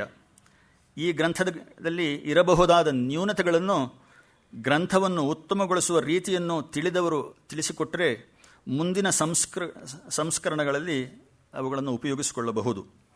ಈ ಒಂದು ವಿಶಿಷ್ಟವಾದ ಗ್ರಂಥವನ್ನು ಸಂಪಾದಿಸುವ ಕಾರ್ಯವನ್ನು ವಹಿಸಿಕೊಟ್ಟು ಈ ಸಮಾರಂಭದಲ್ಲಿ ಪಾಲ್ಗೊಳ್ಳಲು ಅವಕಾಶ ಮಾಡಿಕೊಟ್ಟ ಅಧ್ಯಾತ್ಮ ಪ್ರಕಾಶದ ಕಾರ್ಯಾಲಯದವರ ಸಮಿತಿಯವರಿಗೆ ವಂದನೆಗಳನ್ನು ಹೇಳುತ್ತಾ ಶ್ರೀ ಸಚ್ಚಿದಾನಂದ ಶಂಕರರನ್ನು ಸ್ಮರಿಸುತ್ತಾ ವಿರಮಿಸುತ್ತೇನೆ. ನಮಸ್ಕಾರ. ಇದು ಈ ಶಂಕರ ಭಗವತ್ಪಾದ ವೃತ್ತಾಂತ ಸಾರಸರ್ವಸ್ವ, life of Shankaracharya in essence, ಈ ಪುಸ್ತಕದ ಒಂದು ಸ್ಥೂಲವಾದ ಪರಿಚಯ. ನನಗೆ ಇನ್ನೂ ಒಂದು ಜವಾಬ್ದಾರಿಯನ್ನು ಕೊಟ್ಟಿದ್ದಾರೆ. ಇದನ್ನು 5 ನಿಮಿಷಗಳಿಂದ ಹೆಚ್ಚಿಗೆ ಇಲ್ಲದೇ ಇದನ್ನು ಮುಗಿಸಬೇಕು ಅಂತ ಅಂದ್ಕೊಳ್ತಾ ಇದ್ದೀನಿ. ಈ ಪುಸ್ತಕವು ಸ್ವಾಮಿಗಳ ಕೆಲವು ಬರಹಗಳ ಆಲೋಚನೆಗಳ ಸಂಗ್ರಹ. ಅಧ್ಯಾತ್ಮ ಪ್ರಕಾಶ ಎಂಬ ಮಾಸಪತ್ರಿಕೆಯನ್ನು ಸ್ವಾಮಿಗಳು 1923ರಲ್ಲಿ ಆರಂಭಿಸಿ ಮುದ್ರಣ ಮಾಡಲು ಶುರು ಮಾಡಿ ತಾವು ಬ್ರಹ್ಮೀಭೂತರಾಗುವವರೆಗೂ, ಅಂದರೆ 1975 ಅಲ್ಲಿಯವರೆಗೂ ಆ ಪತ್ರಿಕೆಗೆ ಸಂಪಾದಕೀಯವನ್ನು, ಅಮೂಲ್ಯವಾದ ಅನೇಕ ಲೇಖನಗಳನ್ನು ಬಹುತೇಕ ಕನ್ನಡದಲ್ಲಿಯೇ ಬರೆದುಕೊಟ್ಟಿದ್ದಾರೆ. ಆದರೆ ಸುಮಾರು 1970 ಆ ವೇಳೆಗೆ ಸಾಧಾರಣವಾಗಿ ಕನ್ನಡ ಭಾಷೆಯಲ್ಲೇ ಬರೆಯುತ್ತಿದ್ದವರು ಇಂಗ್ಲೀಷಿನಲ್ಲಿ 4 ವರ್ಷಗಳ ಕಾಲ ಒಂದೊಂದು ಲೇಖನವನ್ನು ಅವರು ಅನುಗ್ರಹಿಸಿದರು. ಅವರೇ ಬರೆದಿರುವಂತೆ ಕಾರ್ಯಾಲಯದ ಬಗ್ಗೆ ತುಂಬ ಅಭಿಮಾನವಿರುವ, ಕನ್ನಡ ಬಾರದ ಕೆಲವರ ವಿನಂತಿಯಂತೆ ಇಂಗ್ಲೀಷ್ನಲ್ಲಿ ಈ ಲೇಖನಗಳನ್ನು ಬರೆಯುತ್ತಿದ್ದೇನೆ ಎಂದು ಸ್ವಾಮಿಗಳು ಬರೆದಿದ್ದಾರೆ. 90 ವರ್ಷಕ್ಕೂ ಮೀರಿದ ಆ ವಯಸ್ಸಿನಲ್ಲಿ ವೇದಾಂತದ ಬಗ್ಗೆ ಬಹುತೇಕ ತಮ್ಮ ಎಲ್ಲ ಗ್ರಂಥಗಳನ್ನು ಬರೆದ ಮೇಲೆ ವೇದಾಂತದ ಹಲವು ವಿಷಯಗಳ ಬಗ್ಗೆ ಪುಟ್ಟ ಪುಟ್ಟ ಲೇಖನಗಳನ್ನು ಶ್ರೀಗಳವರು ಬರೆದರು. ಪರಮಾರ್ಥ ಸತ್ಯವನ್ನು ತಿಳಿಸುವ ಬ್ರಹ್ಮ, ಆತ್ಮ, ಸಾಕ್ಷಿ, ಆಕಾಶ, ಅಕ್ಷರ, ಪ್ರಾಣ ಮುಂತಾದ ಶಬ್ದಗಳ ಸರಳವಾದ ಅರ್ಥವು, ಅವಿದ್ಯೆ, ಅವಿದ್ಯೆಯ ಅಂತ್ಯ, ಅವಿದ್ಯಾ ಲೇಷ, ಅವಿದ್ಯೆ ಯಾರಿಗೆ ಎಂಬ ವಿಷಯಗಳು, ಶಾಸ್ತ್ರವೇ ಬ್ರಹ್ಮವಿದ್ಯೆಯ ಪ್ರಮಾಣ, ವೇದಾಂತದ ಅನುಭವ, ವೇದಾಂತಿಕ್ ಇಂಟ್ಯೂಷನ್, ಜ್ಞಾನಿಯ ಅಶರೀರತ್ವ, ಸರ್ವಾತ್ಮಭಾವ ಮುಂತಾದ ಮುಖ್ಯ ವಿಷಯಗಳ ಬಗ್ಗೆ ಸರಳವಾಗಿ, ಅಧಿಕಾರಯುತವಾಗಿ ಭಾಷ್ಯವಾಕ್ಯಗಳ ಆಧಾರಗಳನ್ನು ಕೊಟ್ಟು ಈ ಲೇಖನಗಳನ್ನು ಶ್ರೀಗಳವರು ಬರೆದಿದ್ದಾರೆ. ಇದೇ ಪುಸ್ತಕದ ಇನ್ನೊಂದು ಭಾಗದಲ್ಲಿ ಏಡ್ಸ್ ಟು ರಿಫ್ಲೆಕ್ಷನ್ ಆನ್ ವೇದಾಂತ, ವೇದಾಂತದ ಮನನಕ್ಕೆ ಅಥವಾ ಚಿಂತನೆಗೆ ಸಹಕಾರಿ ಆಲೋಚನೆಗಳು ಎಂಬ ಅರ್ಥದ ತಮ್ಮ ಆಲೋಚನೆಗಳನ್ನು ಬರೆದಿದ್ದಾರೆ. ಈ ಲೇಖನಗಳಲ್ಲಿ ವೇದಾಂತದ ಬಗ್ಗೆ ಬೇರೆ ಬೇರೆ ಅಭಿಪ್ರಾಯಗಳನ್ನು, ಹಿಂದಿನ ವೃತ್ತಿಕಾರರ ಮತಗಳನ್ನು ಸರಳವಾಗಿ ಪರಿಶೀಲಿಸಿದ್ದಾರೆ. ಉಪಾಸನಾವಾದ, ಧ್ಯಾನ ನಿಯೋಗವಾದ, ಮೀಮಾಂಸಕರ ದೃಷ್ಟಿ, ಪ್ರಪಂಚ ಪ್ರವಿಲಯ, ಸಾಂಖ್ಯ ವೈಶೇಷಿಕ ಮತಗಳೇ ಅಲ್ಲದೆ ಬೌದ್ಧರ ಸರ್ವಾಸ್ತಿತ್ವವಾದ, ವಿಜ್ಞಾನವಾದ, ಶೂನ್ಯವಾದಗಳನ್ನು ವಿಶ್ಲೇಷಿಸಿ ಅವುಗಳನ್ನೆಲ್ಲ ನಿರಾಕರಿಸಿ ಬಾದರಾಯಣರು, ಗೌಡಪಾದರು ಮತ್ತು ಶಂಕರರ ಅವರಿಂದ ತಿಳಿಸಲ್ಪಟ್ಟ ಸಾಂಪ್ರದಾಯಿಕವಾದ ಆತ್ಮೈಕತ್ವವಾದವನ್ನು ಶ್ರೀಗಳವರು ಎತ್ತಿ ಹಿಡಿದಿದ್ದಾರೆ. ಈ ಪುಟ್ಟ ಗ್ರಂಥವು ವೇದಾಂತದ ಆರಂಭ ದಶೆಯಲ್ಲಿರುವವರಿಗೆ ಮುನ್ನುಡಿಯಂತೆಯೋ ಸ್ವಲ್ಪ ಮಟ್ಟಿಗೆ ಪರಿಚಯ ಇರುವಂಥವರಿಗೆ ತಮ್ಮ ತಿಳಿವನ್ನು ತಾವೇ ದೃಢಪಡಿಸಿಕೊಳ್ಳುವಂತೆಯೋ ಅದಕ್ಕೆ ಸಹಕಾರಿಯಾಗಿರತಕ್ಕಂಥ ಅಮೂಲ್ಯ ಗ್ರಂಥವಾಗಿದೆ. ಈ ಪುಸ್ತಕಗಳನ್ನು ಆಸಕ್ತಿಯುಳ್ಳವರೆಲ್ಲ, ವೇದಾಂತದಲ್ಲಿ ಆಸಕ್ತಿಯುಳ್ಳವರು ಎಲ್ಲರೂ ಈ ಪುಸ್ತಕಗಳನ್ನು ಪರಿಶೀಲಿಸಿ ಅದರ ಪ್ರಯೋಜನವನ್ನು ಪಡೆಯಬೇಕು ಎಂಬ ಆಶಯವನ್ನು ವ್ಯಕ್ತಪಡಿಸುತ್ತಾ ನನ್ನ ಈ ಜವಾಬ್ದಾರಿಯನ್ನು ಮುಗಿಸ್ತಾ ಇದ್ದೇನೆ. ನಮಸ್ಕಾರ.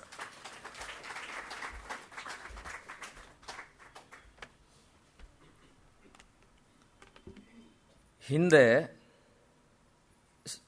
2013 ಸೆಪ್ಟೆಂಬರ್ನಲ್ಲಿ ಇದೇ ಶ್ರೀ ಶಂಕರ ಭಗವತ್ಪಾದ ವೃತ್ತಾಂತ ಸಾರ ಸರ್ವಸ್ವ ಅನ್ನುವಂಥ ಗ್ರಂಥದ ಕನ್ನಡದ 4ನೆಯ ಮುದ್ರಣ ಲೋಕಾರ್ಪಣೆಯನ್ನು ಮಾಡ್ತಾ ಡಾಕ್ಟರ್ ಗಣೇಶ್ರವರು ಒಂದು ಮಾತನ್ನು ಹೇಳ್ತಾ ಇದ್ದರು. ಶಂಕರರ ಬಗ್ಗೆ ತುಂಬ ಪ್ರಸಿದ್ಧವಾದ ಗ್ರಂಥವನ್ನು ಗೋವಿಂದಚಂದ್ರ ಪಾಂಡೇಯ ಅನ್ನುವಂಥವರು ಒಂದನ್ನು ಬರೆದಿದ್ದಾರೆ, ಶಂಕರ ಥಾಟ್ ಅಂತಲೋ ಏನೋ. ಆದರೆ ಅವರಿಗೆ ಕನ್ನಡವೇನಾದರೂ ಬಂದಿದ್ದರೆ ಆ ಗ್ರಂಥವನ್ನು ಇನ್ನೂ ಚೆನ್ನಾಗಿ ಪರಿಣಮಿಸ್ತಾ ಇದ್ದರು. ಸ್ವಾಮಿಗಳ ಗ್ರಂಥವನ್ನು ಓದಿದ್ರೆ ಅವರಿಗೆ ಇನ್ನೂ ಹೆಚ್ಚಿನ ಒಂದು ತಿಳುವಳಿಕೆ ಅನ್ನುವಂಥದ್ದು ಉಂಟಾಗ್ತಿತ್ತು. ಈ ಒಂದು ಗ್ರಂಥ ಅನನ್ಯ ಸಾಧಾರಣವಾದದ್ದು, ಇಂಗ್ಲೀಷಿಗೆ ಅನುವಾದವಾದರೆ ದೊಡ್ಡ ಆಕರ ಗ್ರಂಥವಾಗ್ತಾ ಇತ್ತು ಅನ್ನೋದನ್ನು ಹೇಳಿದರು. ಈಗ ಆ ಒಂದು ಕೊರತೆ ಅನ್ನುವಂಥದ್ದು ನೀಗಿದೆ. ಇಂಗ್ಲೀಷು ಕನ್ನಡ ಬಾರದೇ ಇದ್ದವರಿಗೂ ಈ ಒಂದು ಗ್ರಂಥ ಎಲ್ಲರೂ ಓದುವಂತೆ ಆಗಿದೆ. ಅದರ ಪ್ರಯೋಜನವನ್ನು ಎಲ್ಲರೂ ಪಡ್ಕೊಳ್ಬೇಕು ಅಂತ ಹೇಳ್ತಾ ಈ ಒಂದು ಗ್ರಂಥದ ಪರಿಚಯವನ್ನು ಮಾಡಿಕೊಟ್ಟಂತಹ ರಾಮನಾಥರವರಿಗೆ ಧನ್ಯವಾದಗಳು. ಹಾಗೆಯೇ ಇನ್ನು 2ನೆಯದು ಗೀತಾಶಾಸ್ತ್ರೋಪದೇಶ ಸೋಪಾನ ಪಂಕ್ತಿ ಅನ್ನುವಂಥದ್ದು, ಗೀತೆಗೆ ಒಂದು ಸಾಧನ ಸೋಪಾನ ಕ್ರಮ. ಇದನ್ನು ಸ್ವಾಮಿಗಳು ಸುಮಾರು 1970ನೇ ಇಸ್ವಿಯಲ್ಲೇ ಹಸ್ತಪ್ರತಿಯಲ್ಲಿ ಇಟ್ಟದ್ದು. ಈಗ ಒಂದು 45 ವರ್ಷ ಆನಂತರ ಈಗ ಮುದ್ರಣವಾಗಿ ಹೊರಗೆ ಬರ್ತಾ ಇದೆ. ಆ ಒಂದು ಗ್ರಂಥವನ್ನು ಡಾಕ್ಟರ್ ಎಸ್ ರಂಗನಾಥರವರು ಪರಿಚಯ ಮಾಡಿಕೊಳ್ಬೇಕು ಅಂತ ಕೇಳ್ಕೊಳ್ತೇನೆ.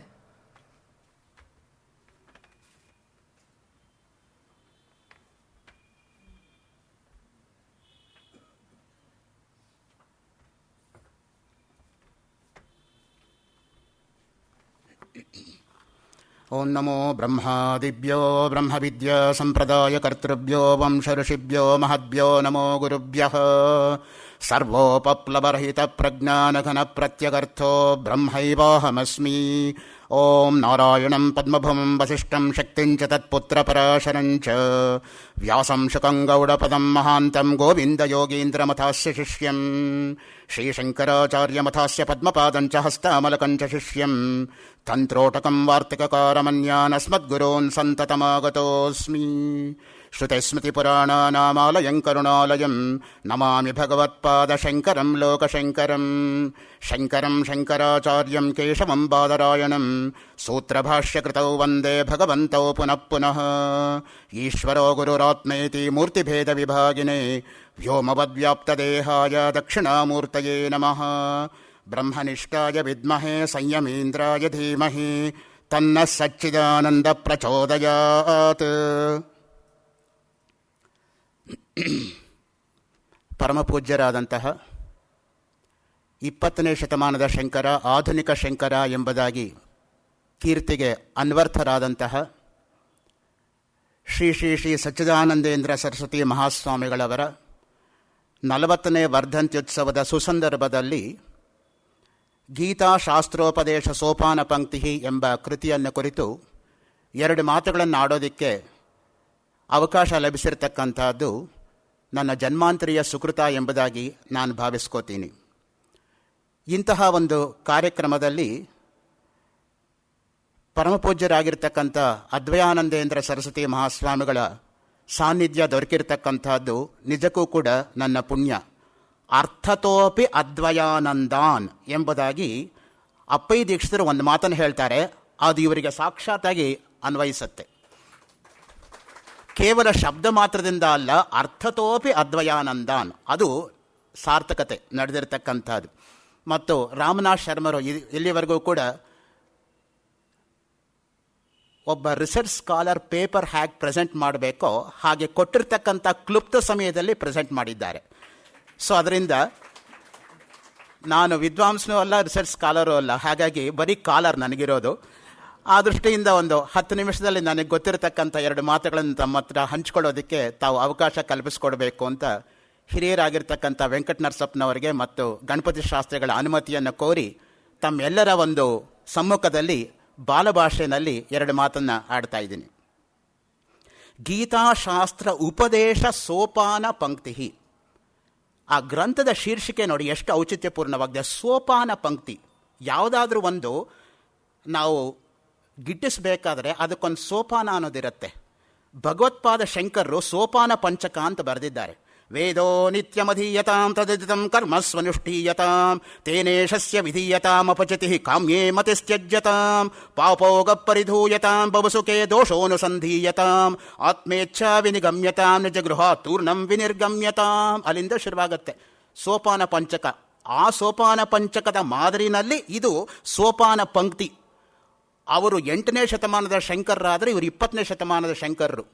ಅವರು ಕೇರಳದಲ್ಲಿ ಜನಿಸಿದರೆ ಇವರು ಕರ್ನಾಟಕದಲ್ಲಿ ಜನಿಸಿದವರು. ಅವರು ಶತಾಧಿಕ ಗ್ರಂಥಕರ್ತೃಗಳಾದ ಇದು ದ್ವಿಶತಾಧಿಕ ಗ್ರಂಥಕರ್ತೃಗಳು. ಅವರಿಗೆ ಭಾಷಾ ಪಾಂಡಿತ್ಯ ಇದ್ದರೆ ಇವರಿಗೂ 3 ಭಾಷಾ ಪಾಂಡಿತ್ಯ ಇದೆ.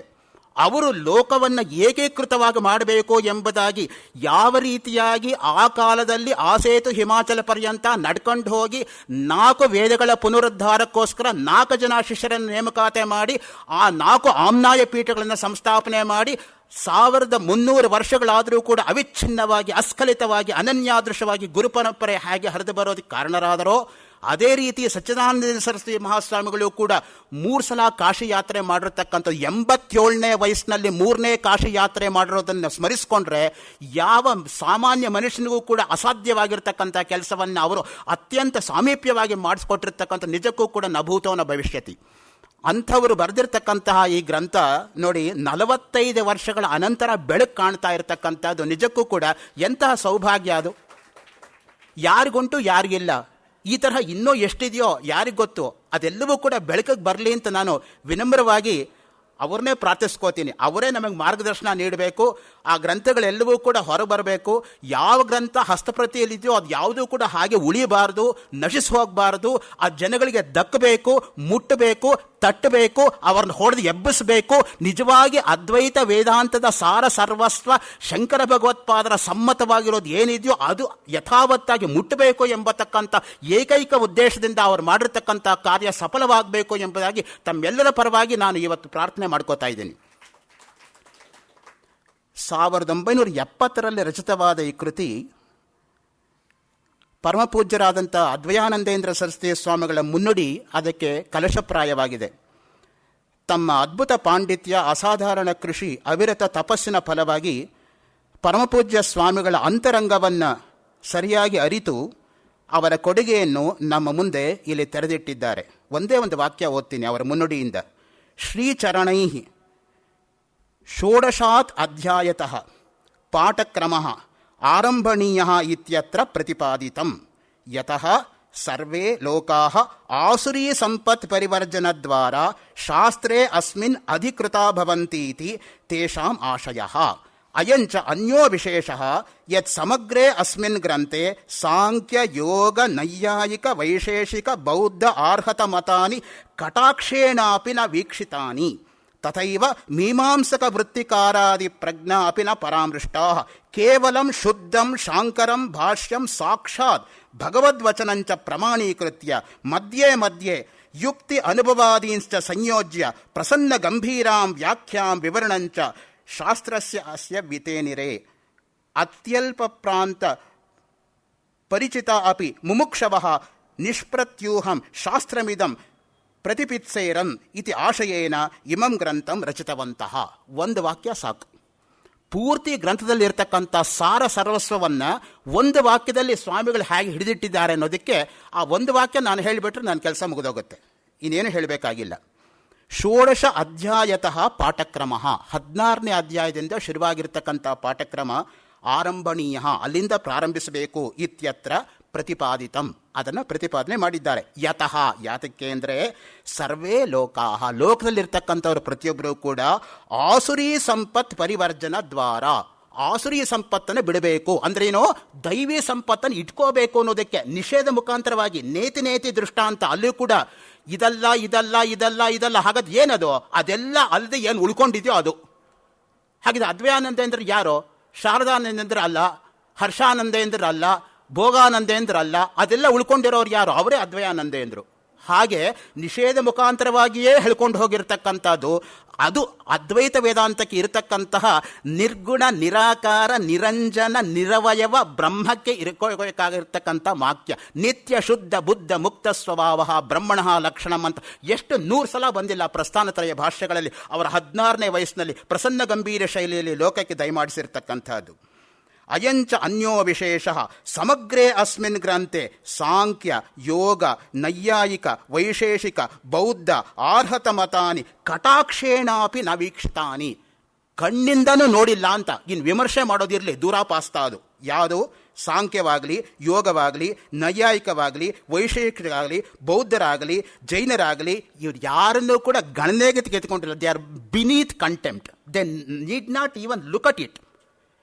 ಆ ಮಟ್ಟಕ್ಕೆ ಅದನ್ನು ತೆರೆದಿಟ್ಬಿಟ್ಟಿದ್ದಾರೆ ಪಕ್ಕದಲ್ಲಿ. ಯಾಕೆಂದರೆ ಬರೀ ತರ್ಕ ಕಲ್ಕುಷವಾಗಿರ್ತಕ್ಕಂಥದ್ದೆಲ್ಲವೂ ಕೂಡ ಬರೀ ತರ್ಕದಿಂದನೇ ಹೊರಟಿರೋದೇ ಹೊರತು ಅದು ವೇದಾಂತಕ್ಕೆ ಸಂಬಂಧವಲ್ಲ, ಅನುಭವದಿಂದ ದೂರವಾಗಿರೋದು.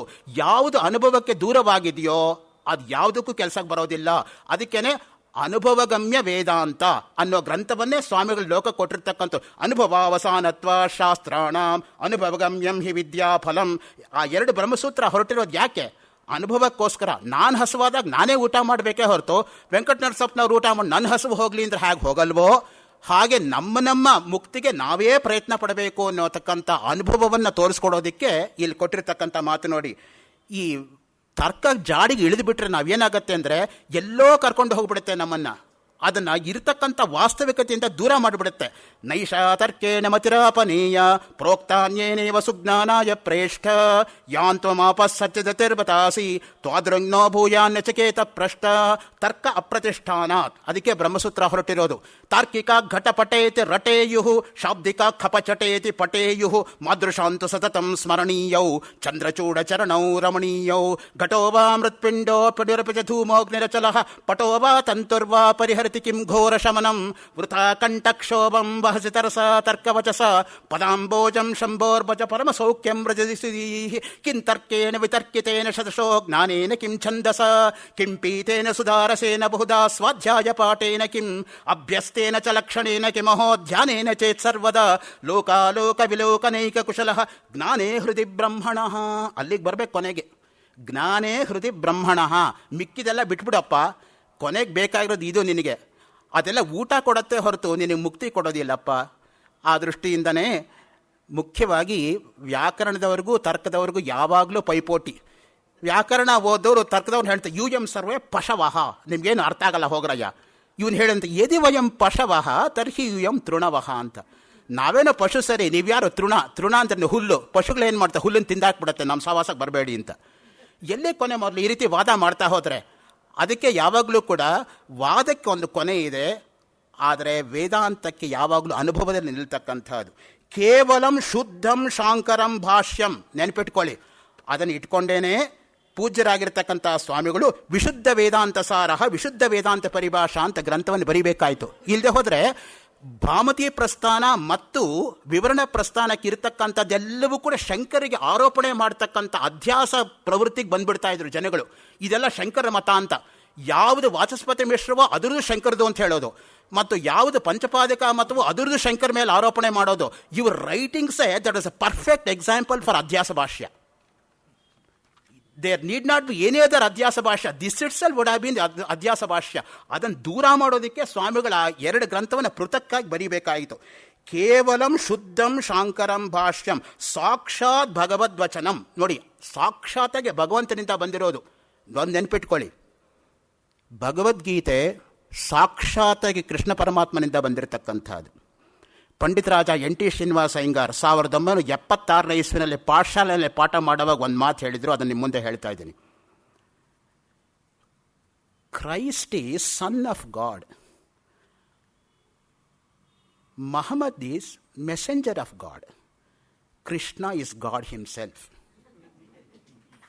ಪಂಡಿತರಾಜ ಎನ್ ಟಿ ಶ್ರೀನಿವಾಸ ಅಯ್ಯಂಗಾರ್ ಮಾತು, ನನ್ನ ಮಾತಲ್ಲ. ಕೇವಲಂ ಶುದ್ಧಂ ಶಾಂಕರ ಭಾಷ್ಯಂ ಸಾಕ್ಷಾತ್ ಭಗವದ್ವಚನಂ ಕೃಷ್ಣಸ್ತು ಭಗವಾನ್ ಸ್ವಯಂ. ನಿಮಗೆ ಎರಡನೇ ಪ್ರಮಾಣ ಬೇಕಿಲ್ಲ. ಪ್ರಮಾಣೀಕೃತ್ಯ ಯಾವುದು ಪ್ರಮಾಣ? ಭಗವತ್ ಪ್ರಮಾಣ ನಮಗೆ ಬೇಕಾಗಿರ್ತಕ್ಕಂಥ. ಮಧ್ಯೆ ಮಧ್ಯೆ ಯುಕ್ತಿ ಅನುಭವಾದೀಂಶ ಸಂಯೋಜ್ಯ.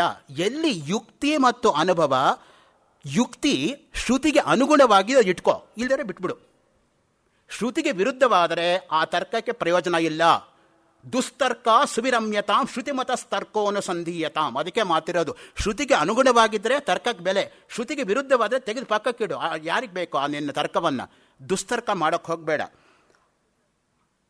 ಈ ರೀತಿಯಾಗಿ ಹೇಳ್ತಾ ಪ್ರಸನ್ನ ಗಂಭೀರಾಂ ವ್ಯಾಖ್ಯಾಂ ವಿವರಣಂಚ ಶಾಸ್ತ್ರಸ್ಯ ಅಸ್ಯ ವಿತೇನಿರೆ. ನೋಡಿ, ಪ್ರಸನ್ನ ಗಂಭೀರ ಶೈಲಿ ಭಗವತ್ಪಾದ ಶಂಕರರದು. ಅದೇ ಪ್ರಸನ್ನ ಗಂಭೀರ ಶೈಲಿ ಸ್ವಾಮಿಗಳದು. ಆ ವಿಷಯದಲ್ಲೂ ಕೂಡ ಸಾಮ್ಯ ಇದೆ.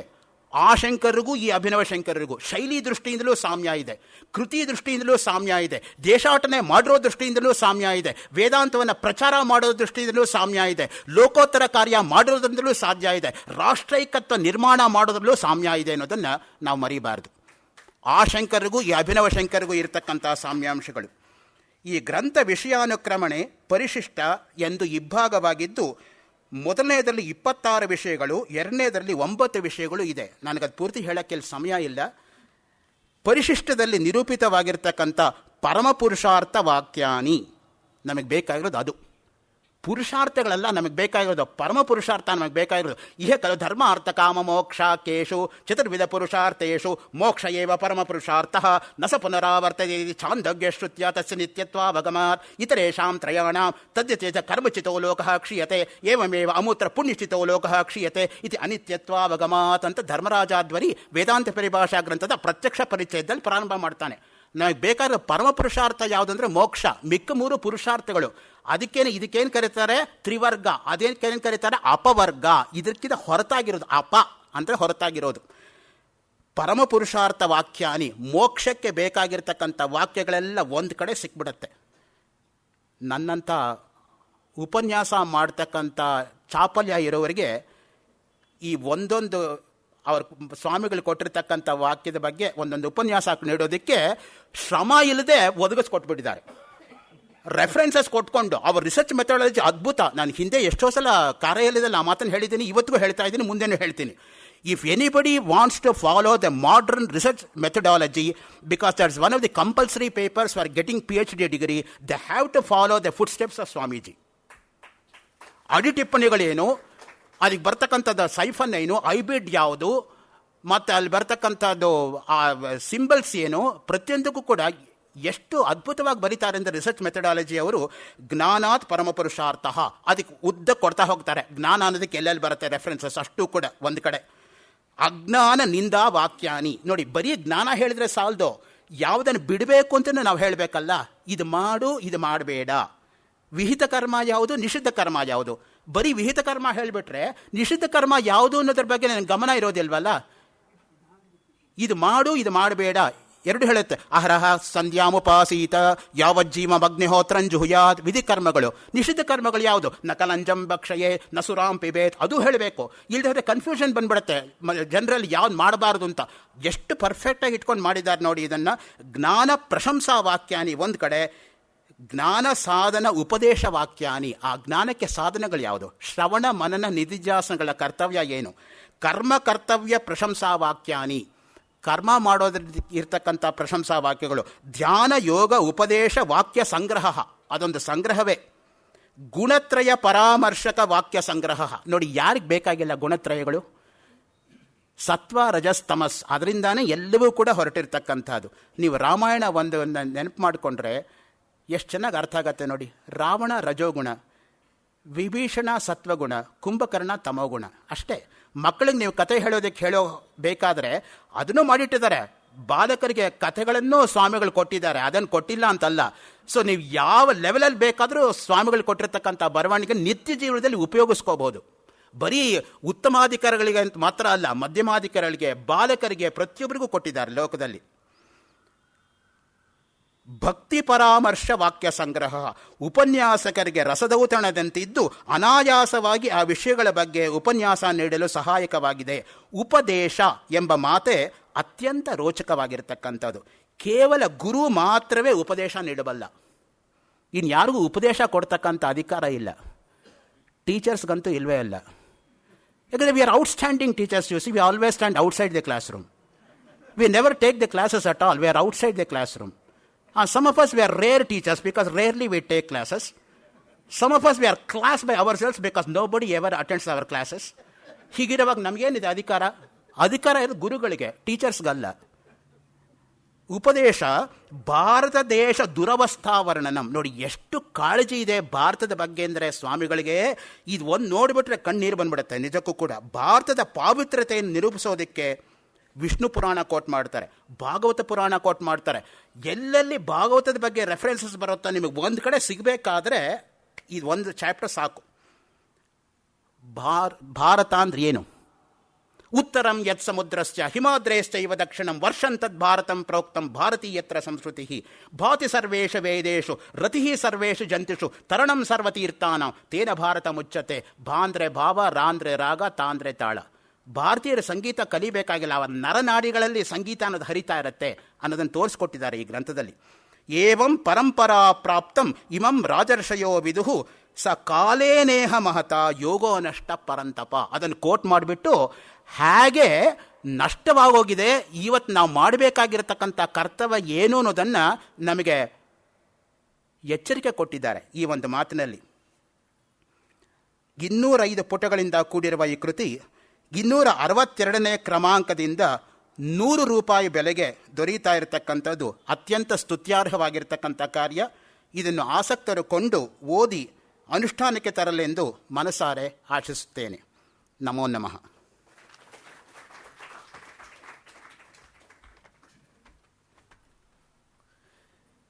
ಗೀತಾ ಶಾಸ್ತ್ರೋಪದೇಶದ ಮೆಟ್ಟಿಲುಗಳ ಸಾಲು ಅನ್ನುವಂಥ ಗ್ರಂಥದ ಬಗ್ಗೆ ರಂಗನಾಥರವರು ತಿಳಿಸಿಕೊಟ್ರು. ಸ್ವಾಮಿಗಳು ಒಂದು ವಾಕ್ಯವನ್ನು ಬರೀತಾರೆ. ಅಲ್ಲಿ ಭಗವಂತ ಉಪದೇಶ ಮಾಡಿದ ಕ್ರಮ ಮತ್ತು ವೇದವ್ಯಾಸರು ಸಂಗ್ರಹ ಮಾಡಿದ ಕ್ರಮ, ಇದೆರಡೂ ಈಗಿನ ಕಾಲದ ಮಂದಾಧಿಕಾರಿಗಳಿಗೆ ಅದರ ಅರ್ಥ ಮಾಡಿಕೊಳ್ಳೋದಕ್ಕೆ ಸಾಧ್ಯವಿಲ್ಲ.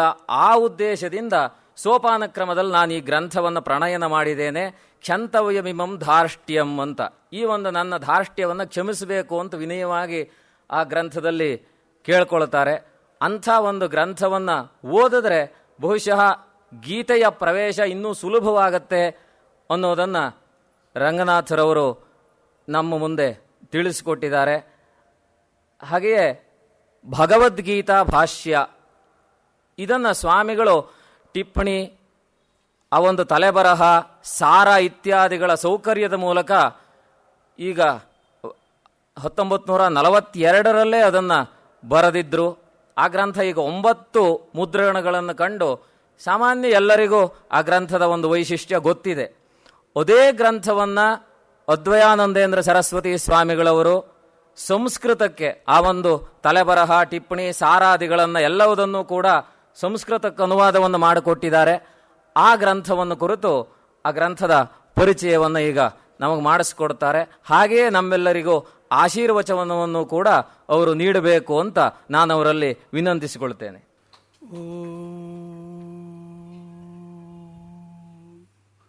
ಶುಕ್ಲಾಂಬರಧರಂ ವಿಷ್ಣುಂ ಶಶಿವರ್ಣಂ ಚತುರ್ಭುಜಂ ಪ್ರಸನ್ನವದನಂ ಧ್ಯಾಯೇತ್ ಸರ್ವವಿಘ್ನೋಪಶಾಂತಯೇ.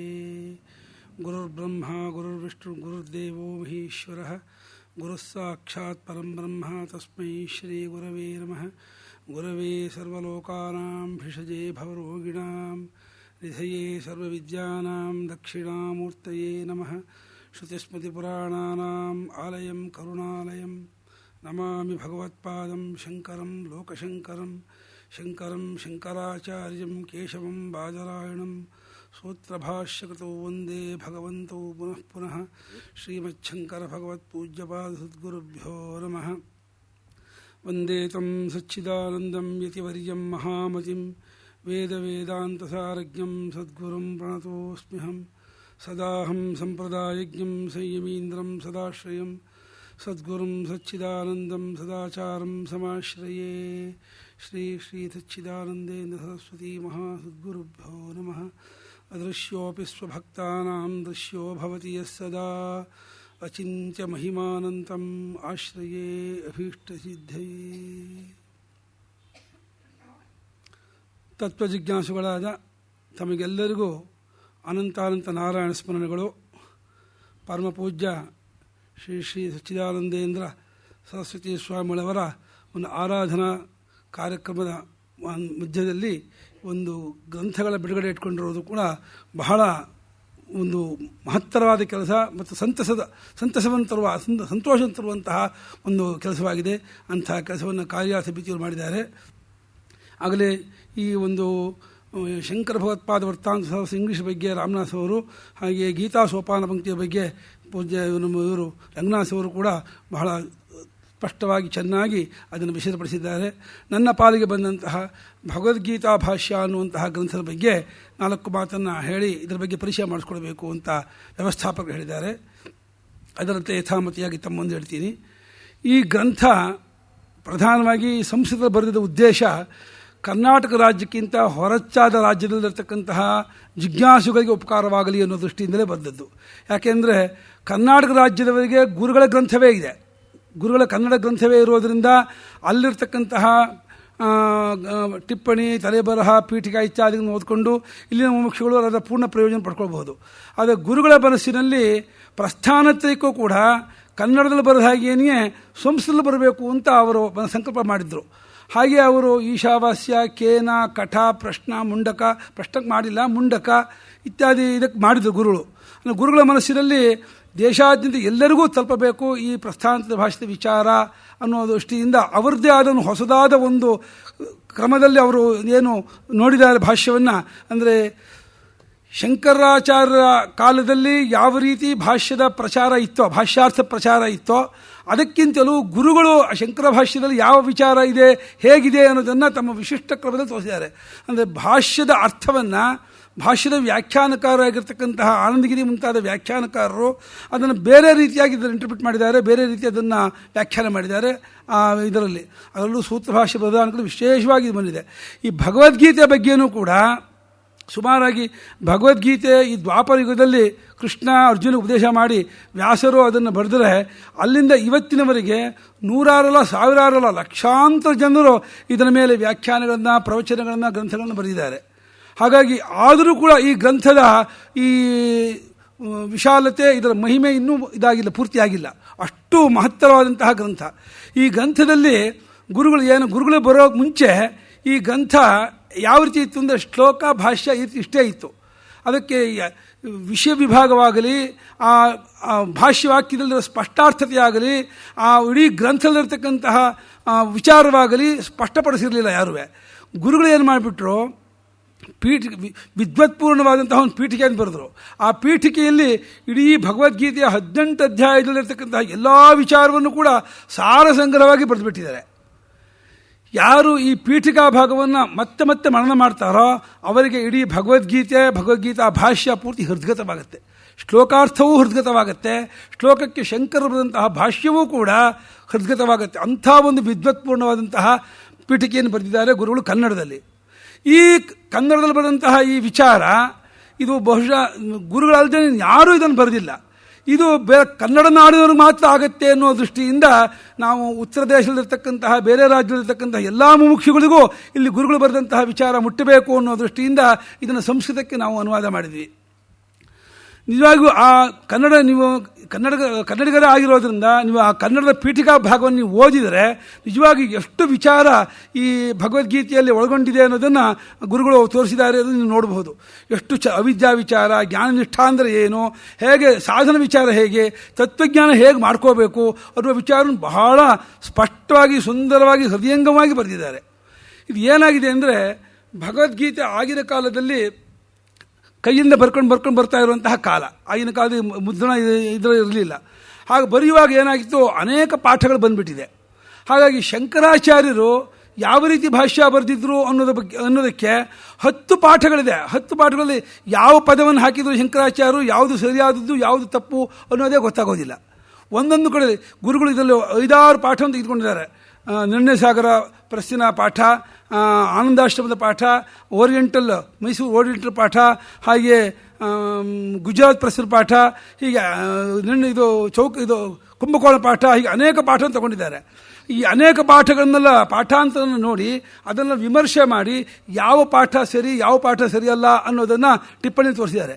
ನಿಮ್ಗೆ ಏನಾಗುತ್ತೆ ಅಂದರೆ, ಅನೇಕ ಗ್ರಂಥಗಳು ಅನೇಕ ಭಾಷೆಯಲ್ಲಿ, ಗೀತಾ ಭಾಷೆ ಅಂದರೆ ಸಂಸ್ಕೃತ ಭಾಷೆ ಇದೆ, ಆದರೂ ಕೂಡ ಅನೇಕ ಮುದ್ರಣಾಲಯದಲ್ಲಿ ಗೀತಾ ಭಾಷೆ ಉಂಟಾಗಿರುವಾಗ ಒಂದೊಂದು ಕಡೆ ಒಂದೊಂದು ಪಾಠ ಇದೆ. ಯಾವ ಪಾಠ ಸರಿ ಯಾವ ಪಾಠ ತಪ್ಪು ನಿರ್ಣಯ ಮಾಡೋಕ್ಕಾಗೋದೇ ಇಲ್ಲ. ಗುರುಗಳು ಅದನ್ನೆಲ್ಲವನ್ನು ವಿಮರ್ಶೆ ಮಾಡಿ, ಉದಾಹರಣೆಗೆ ಹೇಳ್ತೀನಿ, 2ನೇ ಅಧ್ಯಾಯದ 16ನೇ ಶ್ಲೋಕದಲ್ಲಿ ನಾಶತೋ ವಿದ್ಯತೆ ಭಾವ ಅನ್ನೋ ಶ್ಲೋಕದಲ್ಲಿ ಸನ್ಘಟಃ ಸನ್ಪಟಃ ಸನ್ಹಸ್ತಿ ಇತ್ಯೇವಂ ಸರ್ವತ್ರ ಸಾಮಾನಾಧಿಕರಣ್ಯೇನ ನೀಲೋತ್ಪಲವತು ಅಂತ ವಾಕ್ಯ ಬರೆದಿದ್ದಾರೆ. ಸಾಮಾನಾಧಿಕರಣ್ಯೇನ ನೀಲೋತ್ಪಲವತು ಅನ್ನೋದಕ್ಕೆ ಆನಂದಗಿರಿ ಪಾಠ ಏನಾಗಿದೆ ಅಂದರೆ ಸಾಮಾನಾಧಿಕರಣೇ ನ ನೀಲೋತ್ಪಲವತು ಅಂತ ವ್ಯಾಖ್ಯಾನ ಇದೆ. ಸಾಮಾನಾಧಿಕರಣೇ ನ ನೀಲೋತ್ಪಲವತು ಪಾಠನ ಸಾಮಾನಾಧಿಕರಣ್ಯೇನ ನೀಲೋತ್ಪಲವತು ಅಂತ ಪಾಠ ತಗೋಬೇಕಾ, ಯಾವ ಪಾಠ ತಗೋಬೇಕು ಗುರುಗಳು ಚರ್ಚೆ ಮಾಡಿದ್ದಾರೆ. ಅವರು ಏನು ಅಭಿಪ್ರಾಯ ಮಾಡಿದ್ದಾರೆ ಅಂದರೆ, ನ ನೀಲೋತ್ಪಲವತು ಅನ್ನೋದಲ್ಲಿ ಯಾವ ವಿಶೇಷ ಸ್ವಾರಸ್ಯ ತೋರಿಸಿದ್ದಾರೆ ಅಂತಂದರೆ, ಗುಣಗುಣಿಗಳಲ್ಲಿರ್ತಕ್ಕಂತಹ ಸಾಮಾನಾಧಿಕರಣ್ಯ ಇದಲ್ಲ, ಏಕತ್ವನಿಷ್ಠವಾಗಿರ್ತಕ್ಕದ್ದಲ್ಲ, ಗೌಣವಾದ ಸಾಮಾನಾಧಿಕರಣ್ಯ. ಯಾಕೆಂದರೆ ಅಲ್ಲಿ ನೀಲಿಯೂ ಕಾಣುತ್ತೆ, ಉತ್ಪಲವೂ ಕಾಣುತ್ತೆ. ಉತ್ಪಲ ಅಂದರೆ ನೈಜಿಲೆ, ಕರಿಯದಾದ ಅಥವಾ ನೀಲಿಯದಾದ ನೈಜಿಲೆ ಅನ್ನುವಾಗ ನೀಲಿ ಬಣ್ಣವೂ ನೈಜಿಲೆಯೂ ಎರಡೂ ತೋರುತ್ತೆ. ಆದ್ದರಿಂದ ಅಲ್ಲಿ ಏಕತ್ವ ಸ್ಪಷ್ಟವಲ್ಲ. ಜಾತಿ ವಿಶೇಷ, ಜಾತಿ ವ್ಯಕ್ತಿಗಳಲ್ಲಿರ್ತಕ್ಕಂತಹ ಸಾಮಾನಾಧಿಕರಣ ತಗೋಬೇಕು. ನೀಲೋತ್ಪಲವತು ಅನ್ನೋದಲ್ಲಿ ನೀಲೋತ್ಪಲದಂತೆ ಸಾಮಾನಾಧಿಕರಣ್ಯ ಅಲ್ಲ, ಜಾತಿಗೂ ವ್ಯಕ್ತಿಗೂ ಇರತಕ್ಕಂತಹ ಸಾಮಾನಾಧಿಕರಣ್ಯ ಇದೆಯಲ್ಲ. ಅಂದರೆ ಮನುಷ್ಯನಲ್ಲಿ ಮನುಷ್ಯ ಜಾತಿಗೂ, ಅಲ್ಲಿ ಮನುಷ್ಯನಲ್ಲಿ ಮನುಷ್ಯ ಜಾತಿಗೂ ಮನುಷ್ಯನಿಗೂ ವ್ಯತ್ಯಾಸ ಕಾಣೋದಿಲ್ಲ. ಮನುಷ್ಯ ಜಾತಿ ಅನ್ನೋದು ಕಲ್ಪನೆಯ ಹೊರತು ಮನುಷ್ಯ ಜಾತಿಯನ್ನು ಹೊರಗಡೆ ಕಾಣೋದಿಲ್ಲ, ಮನುಷ್ಯನೇ ಮನುಷ್ಯ ಕಾಣೋದು. ಹಾಗಾದರೆ ಸಾಮಾನ್ಯ ವಿಶೇಷದಲ್ಲಿ ಇರತಕ್ಕಂತಹ ಸಾಮಾನಾಧಿಕರಣ ತಗೋಬೇಕೇ ಹೊರತು ಗುಣಗಳಲ್ಲಿರ್ತಕ್ಕಂತಹ ತಗೋಬಾರ್ದು ಅಂತ ಅವರು ವ್ಯಾಖ್ಯಾನ ಮಾಡಿದ್ದಾರೆ. ಗುರುಗಳು ಏನು ಮಾಡಿದ್ದಾರೆ, ಅಷ್ಟೆಲ್ಲ ಚರ್ಚೆ ಮಾಡ್ಕೋ ಅವಶ್ಯಕತೆ ಇಲ್ಲ. ಸಾಮಾನಾಧಿಕರಣ್ಯೇನ ನೀಲೋತ್ಪಲವತು ಅನ್ನುವಾಗ ನೀಲಿಯೂ ಉತ್ಪಲವೂ ಒಂದೇ ವಸ್ತುವಿನಲ್ಲಿ ಹೇಗೆ ತೋರುತ್ತೋ, ಒಂದೇ ಗಡಿಗೆ ಸನ್ಘಟ ಸನ್ಪಟ, ಇರುವ ಗಡಿಗೆ, ಇರುವ ಬಟ್ಟೆ, ಇರುವ ಆನೆ ಅಂಥೇಳಿ ಒಂದೇ ಜಾಗದಲ್ಲಿ 2 ಪ್ರತ್ಯಯ ಬರುತ್ತೆ, ಅಷ್ಟಕ್ಕೆ ದೃಷ್ಟಾಂತವೇ ಹೊರತು ಸಮಾನಾಧಿಕರಣೆ ನೀಲೋತ್ಪಲ ಬೇಕಾಗಿಲ್ಲ ಅಂತ ಹೇಳ್ಬಿಟ್ಟು ಸಾಮಾನ್ಯ ಜನರ ಸಾಮಾನ್ಯ ಜನರ ಅಭಿಪ್ರಾಯವನ್ನು ಮನಸ್ಸಿಟ್ಕೊಂಡು, ಸಾಮಾನ್ಯ ಜನರ ಬುದ್ಧಿಯನ್ನು ಮನಸ್ಸಲ್ಲಿಟ್ಕೊಂಡು ಭಾಷ್ಯಕಾರರು ಸಾಮಾನಾಧಿಕರಣ್ಯೇನ ಬರೆದಿದ್ದಾರೆ ಅಂಥೇಳಿ ಗುರುಗಳು ಅದನ್ನು ಇದು ಮಾಡಿದ್ದಾರೆ. ಸಾಮಾನಾಧಿಕರಣೆ ನೀಲೋತ್ಪಲ ಅಂತ ಇಷ್ಟು ವಿದ್ವತ್ಪೂರ್ಣವಾದ ಚರ್ಚೆ ಮಾಡಿ ಟಿಪ್ಪಣಿ ಬರೆದವರು ಯಾರೂ ಬರೆದಿಲ್ಲ. ಇದೇ ರೀತಿ 12ನೇ ಅಧ್ಯಾಯದಲ್ಲಿ ಬರೆಯುವಾಗ ಶ್ರೇಯೋ ಹಿ ಜ್ಞಾನಮಭ್ಯಾಸ ಜ್ಞಾನಾಧ್ಯಾನಂ ವಿಶಿಷ್ಯತೆ ಅನ್ನುವಾಗ ಅಭ್ಯಾಸ ಅನ್ನುವಾಗ ವಿವೇಕಪೂರ್ವಕಾದ ಅಭ್ಯಾಸ ಅಂಥೇಳಿ ಒಂದು ಪಾಠ, ಅವಿವೇಕಪೂರ್ವಕಾದ ಅಭ್ಯಾಸ ಅಂತ ಇನ್ನೊಂದು ಪಾಠ ಇದೆ. ಅಲ್ಲಿ ಜ್ಞಾನಂ ಶ್ರೇಯ, ಕಸ್ಮಾತ್ ಶ್ರೇಯ ಅಭ್ಯಾಸಾತ್ ಶ್ರೇಯ, ಕೀದೃಶಾದ್ ಅಭ್ಯಾಸಾತ್ ಶ್ರೇಯ, ಅವಿವೇಕಪೂರ್ವಕಾದ ಅಭ್ಯಾಸ ಶ್ರೇಯೋವ ವಿವೇಕಪೂರ್ವಕಾದ ಅಭ್ಯಾಸ ಶ್ರೇಯೋವ ಅಂತ. ಅಲ್ಲಿ ಅವಿವೇಕಪೂರ್ವಕಾದ ಅಭ್ಯಾಸ ಶ್ರೇಯ ಅಂತ ಒಂದು ಪಾಠ ಮಾಡಿದ್ದಾರೆ. ಬೇಕಿಲ್ಲ ಗುರು ಜ್ಞಾನ ಅಲ್ಲಿ ಜ್ಞಾನ ಅನ್ನುವಾಗ ಇದು ಶಾಬ್ದಜ್ಞಾನವೇ ಹೊರತು ವಿವೇಕ ಜ್ಞಾನವೇ ಹೊರತು ಅನುಭವ ಪರ್ಯಂತ ಜ್ಞಾನ ಅಲ್ಲ. ಯಾಕೆಂದರೆ ಶ್ರೇಯೋ ಹಿ ಜ್ಞಾನಮಭ್ಯಾಸ ಜ್ಞಾನಾತ್ ಧ್ಯಾನಂ ವಿಶಿಷ್ಯತೆ ಧ್ಯಾನಾತ್ ಕರ್ಮಫಲತ್ಯಾಗ ತ್ಯಾಗಾತ್ ಶಾಂತಿರನ್ನಂತರ್ಮೂಗ ಸರ್ವಕರ್ಮಫಲತ್ಯಾಗ ಇದೆಯಲ್ಲ ಅದು ಜ್ಞಾನ ಅಂತ ತಿಳ್ಕೊಂಡ್ಬಿಟ್ಟು ಇಲ್ಲಿರುವಂತಹ ಅಭ್ಯಾಸ ಅನ್ನೋದು ಕೇವಲ ನಾವು ಮತ್ತೆ ಮತ್ತೆ ವಿಚಾರ ಮಾಡೋದಕ್ಕಿಂತ ವಿವೇಕಪೂರ್ವಕವಾಗಿ ಮಾಡೋದು ಉತ್ತಮ ಅಂಥೇಳಿ ವಿವೇಕಪೂರ್ವಕವಾದ ಅಭ್ಯಾಸ ಪಾಠ ಉತ್ತಮ ಅಂತ ಗುರು ತಗೊಂಡಿದ್ದಾರೆ. ಈ ರೀತಿಯಾಗಿ ವಿಮರ್ಶೆ ಮಾಡಿ ಯಾವ ಪಾಠ ಸರಿ ಅಂತ ತೋರಿಸಿರೋರು ಗುರುಗಳು ಒಬ್ಬರೇನೆ, ಇನ್ಯಾರೂ ಕೂಡ ಇಷ್ಟು ಇದು ಮಾಡಿಲ್ಲ. ಅಷ್ಟೇ ಅಲ್ಲ, ಎಷ್ಟು ಪಾಠ ಇದೆ ಅನ್ನೋದು ನಮಗೆ ಗೊತ್ತೇ ಆಗೋದಿಲ್ಲ.